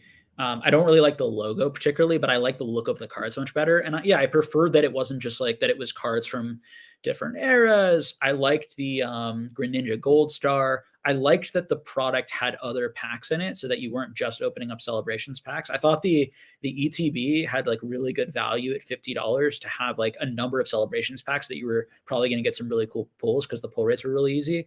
Plus, you were going to get these like other packs and get to open those and get some other cards from other sets. I just thought it was like a good, generally pretty good product for a pretty cheap price, and they were able to print enough of it. And although people like hugely psyched it up, and then that's what caused a lot of people to like overpay initially for things, over time it sort of settled because Pokemon printed enough of it, and people just weren't as nuts at that time. Do I think those cards are like great investments? No. Do I think they should be viewed as investable? Definitely not. They're in some cases the third, fourth, reprints of things. Like, it's just crazy. I think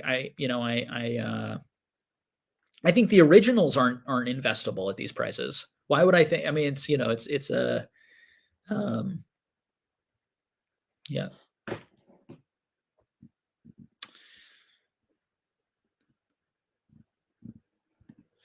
Not all people have to be told how to feel, Jake. People have minds of their own.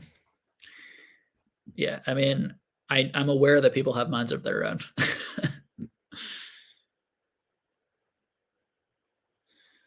um, I suppose I can understand how like me passionately sharing my thoughts and opinions could be taken as me telling people how to feel. Um,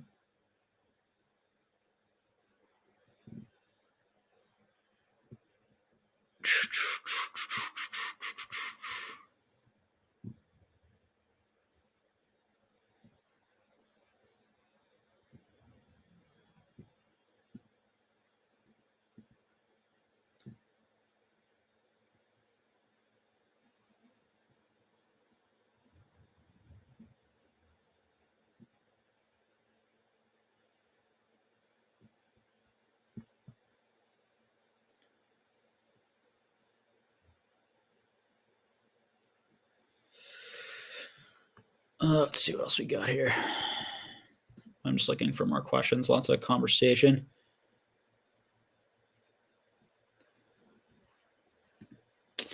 This is a good one. I'm actually going to end pretty soon too, just because I need to go spend a little bit of time with a girlfriend, and it's been a passionate, heated conversation. I hope people have enjoyed it. But I'm going to take a few more here, and then we'll slowly start to end the video. Red Typhlosion says, Jake, maybe we can shed some light on something I also have been a victim of. That although a lot of us have started with love for collectibles we often buy treasures to enhance our network of friends, which builds a social motivation for collecting.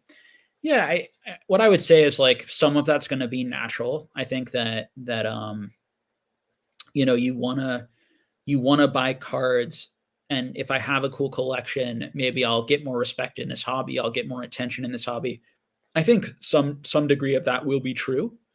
But I think another really good way of getting respect and admiration in the hobby is to be like a kind, smart, interesting person who people want to talk to and want to debate with and want to engage with. I know myself, I can speak for myself. Like if you're saying like things that I personally find interesting, right? And I think you treat people well, and I think you have integrity, like I'm going to care very little about the cards that you own, right? Or your collection. And I think as far as like social media goes, in terms of like growing your own, like not so much like the interpersonal like friendship network, because I think like the friendship network is going to be more grown through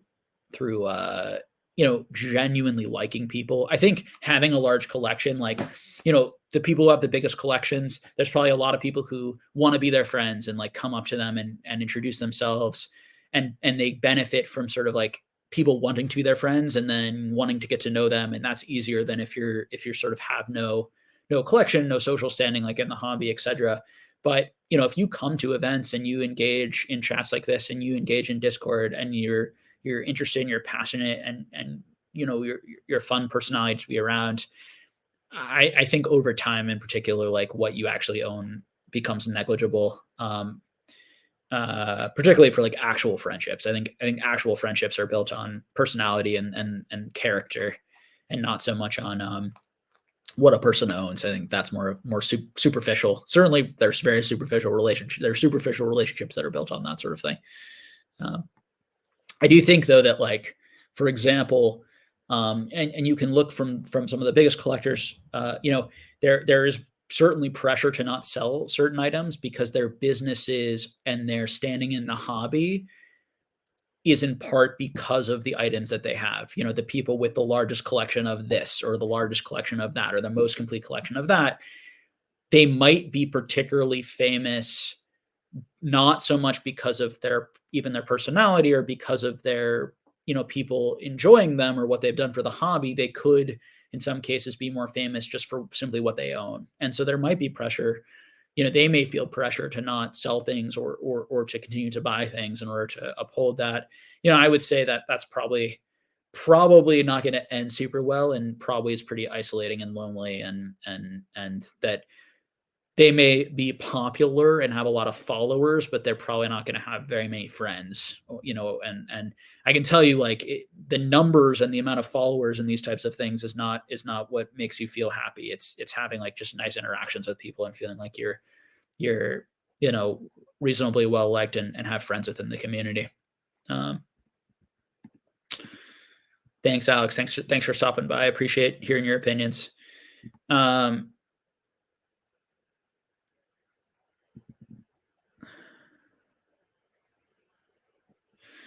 Vintage collectors do not understand the mind of the modern collectors, and it is not irrational. We'll see in time. Thoughts. So I have made and repeatedly can make positive arguments for why the market will go up, right?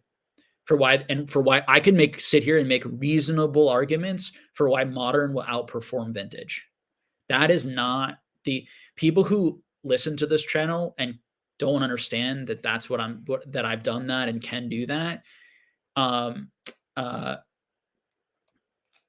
What I am arguing against, and what the whole point of this stream was in the initial part of this stream, is it's the copying other people. It's the not actually having arguments. It's the not actually doing value assessments based on supply and demand. It's the not thinking critically. It's the not studying other hobbies and seeing what things happen, over time. I do think more of the irrationality now. It's a tough thing to claim. I mean, it's probably a ridiculous thing to claim, because it's like, how does one even gauge that or measure that? I mean, there's tons. I mean, it's all over the place. I mean, bad investing. It got boiled down into freaking Moonbryon debate, but like, there's bad, like, everything I've said in this video, I strongly believe, particularly like the first, parts of this video, and I think could be applied to investing in any era in Pokemon. That people are just buying vintage cards or certain vintage cards because other people are buying it and they're imitating it and they're not thinking critically and they're not,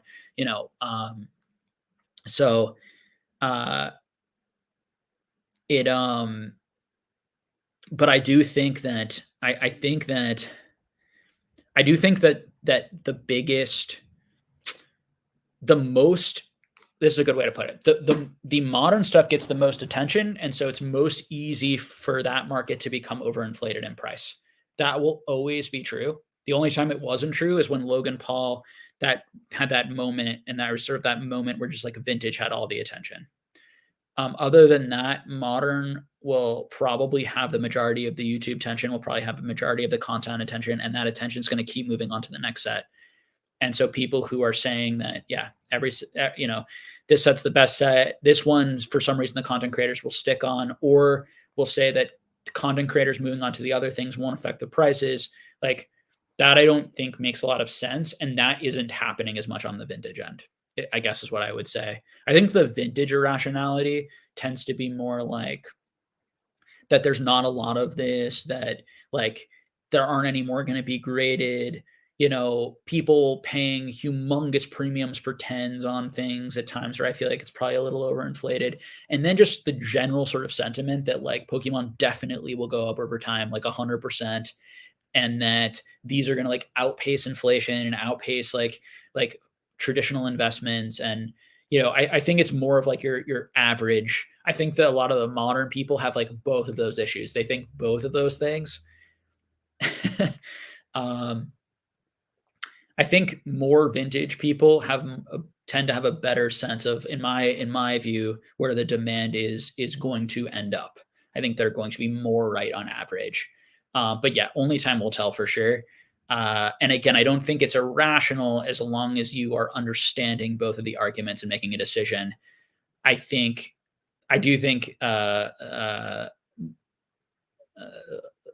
some of it it's very fair to say is just irrational. And to say it, not understanding the mind of modern collectors, I think like it's quite a thing to understand the mind of every modern collector, and I'm a modern collector. I mean, I collect every era and plan on collecting all eras. So I certainly can't understand the mind of modern collectors, but do modern collectors understand their own minds and each other's minds? Like it kind of goes back to my point of just like it's just crazy how confident people are, that their minds are going to stay the same and not change, and that everyone else's minds are going to stay. I think I'm more of like I can't predict their minds, and the price points are implying that like everyone's minds are going to stay the same, and more minds are going to continue to like that era the best. It kind of feels like modern, really bullish modern people, particularly on those types of cards, are the ones who are like doing more of the predicting, and I'm the one saying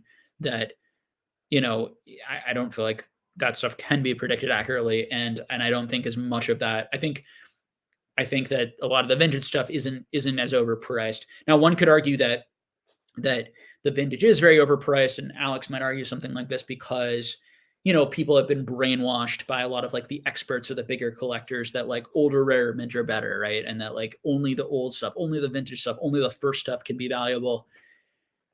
I just think that may have been true at some point, and could still be true to some extent. It's a really hard thing to judge.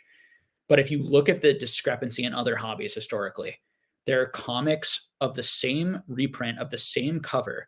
There are alternate art comics that are much more colorful, that look better, that have much better art, that are selling for $40 from the 1980s. And then during the boom of comics then, and the same comic with the same art, the original is selling for $2 million or $3 million. Like the discrepancy in price is so much more than exists in Pokemon that that then if I had to bet, I would bet the other way. I would bet on history, more than I would bet on sort of like people's current sentiments.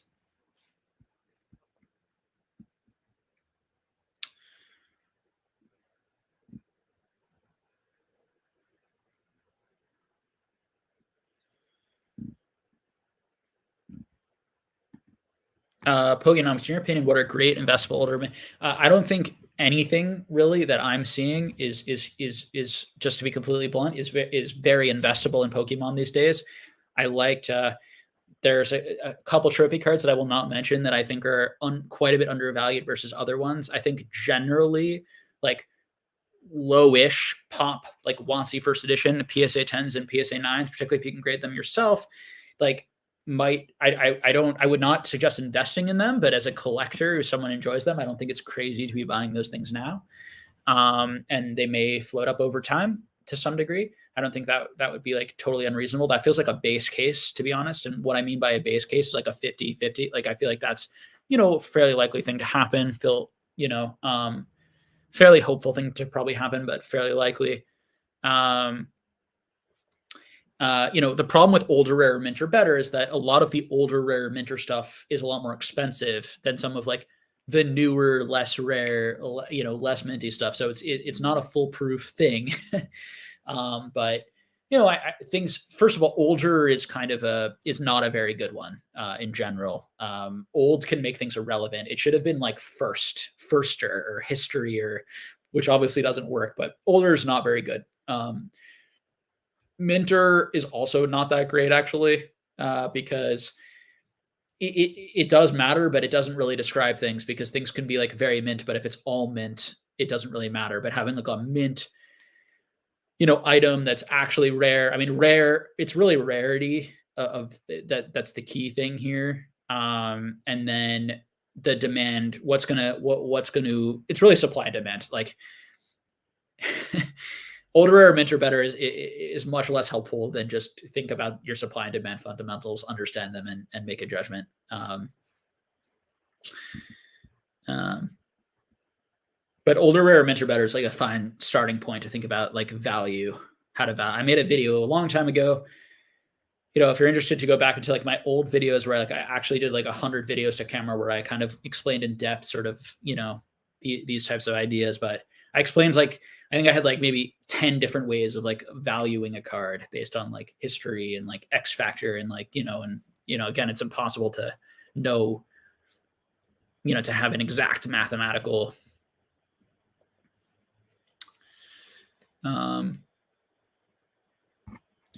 Precision outlet. Hey, Jake, there's one set you criminally ignore, and I'm really shocked. Are you actually buying any sets you're not talking about? All of my money and my time and engagement is really going to collecting other things at the moment. But but over the last year, I've definitely bought some Pokemon for collecting purposes and to try to fill out different sets. I've also traded some cards for other cards. I do quite a bit of trading to kind of fill out stuff. I collect every era and every set. So ideally, yeah. So for sure, they're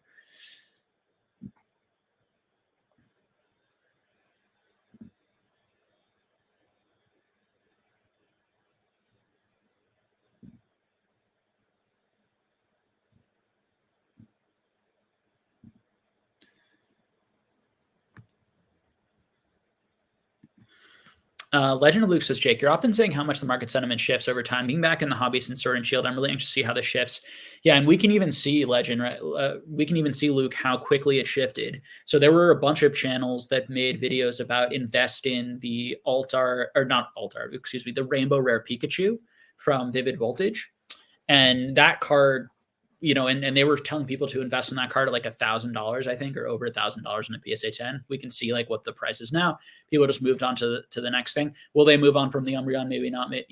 Maybe so, maybe not. It's just a perfect close example of that factor of just like a new thing coming out, people not liking the old thing as much and moving on. Yeah, people were obsessed with that card when it came out, because at that time, Rainbow Rares were still the number one. It was sort of like waifus were starting to take over. It was like Rainbow Rares and waifus. All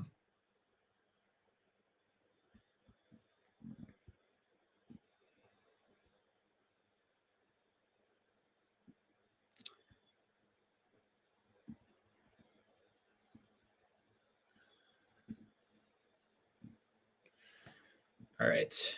I'm just going to see if there's, I'm going to pop to the bottom of the chat and just see if there's anything else.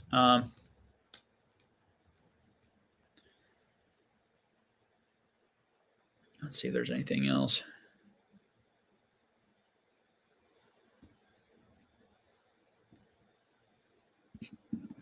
Yeah, newer, moonier, eevier, reprintier, better. Anyway, really appreciate everyone hanging out. Hopefully, I didn't offend too many people. I definitely came in hot because I care about just the quality of content that's out there. I want people to like be here for the long run and have a really good time and buy stuff they really enjoy and really appreciate. And I don't like people being persuaded and kind of like bullied, in my view, into things that they don't believe or think. And I get that like you could argue, and I think one person can argue that like I was doing that and that I do that. And I totally understand that perspective. From my perspective, it's something more like that I'm really pushing people to like think critically and think for themselves. Um, and it's interesting how that can feel at times like um, but I think where it breaks down is when I feel like people aren't thinking critically and aren't thinking for themselves, and I kind of call them out for that.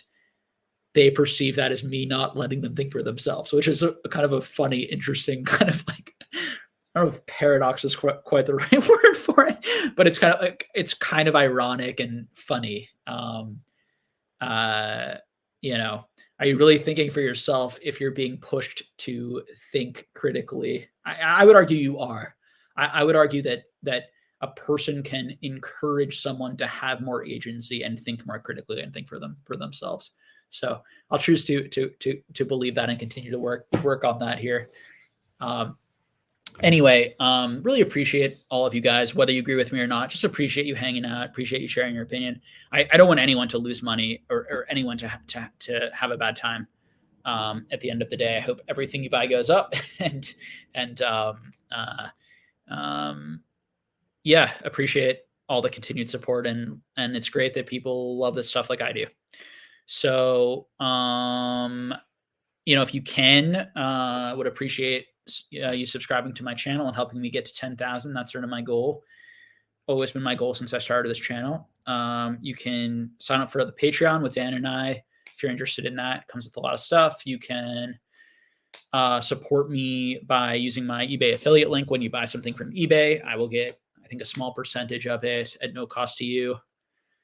And those are ways you can continue to support me, and happy to hear your comments and feedback on how I can, continue to kind of help people here and provide interesting entertainment and helpful perspectives. All right. Thanks, everyone. Have a great night.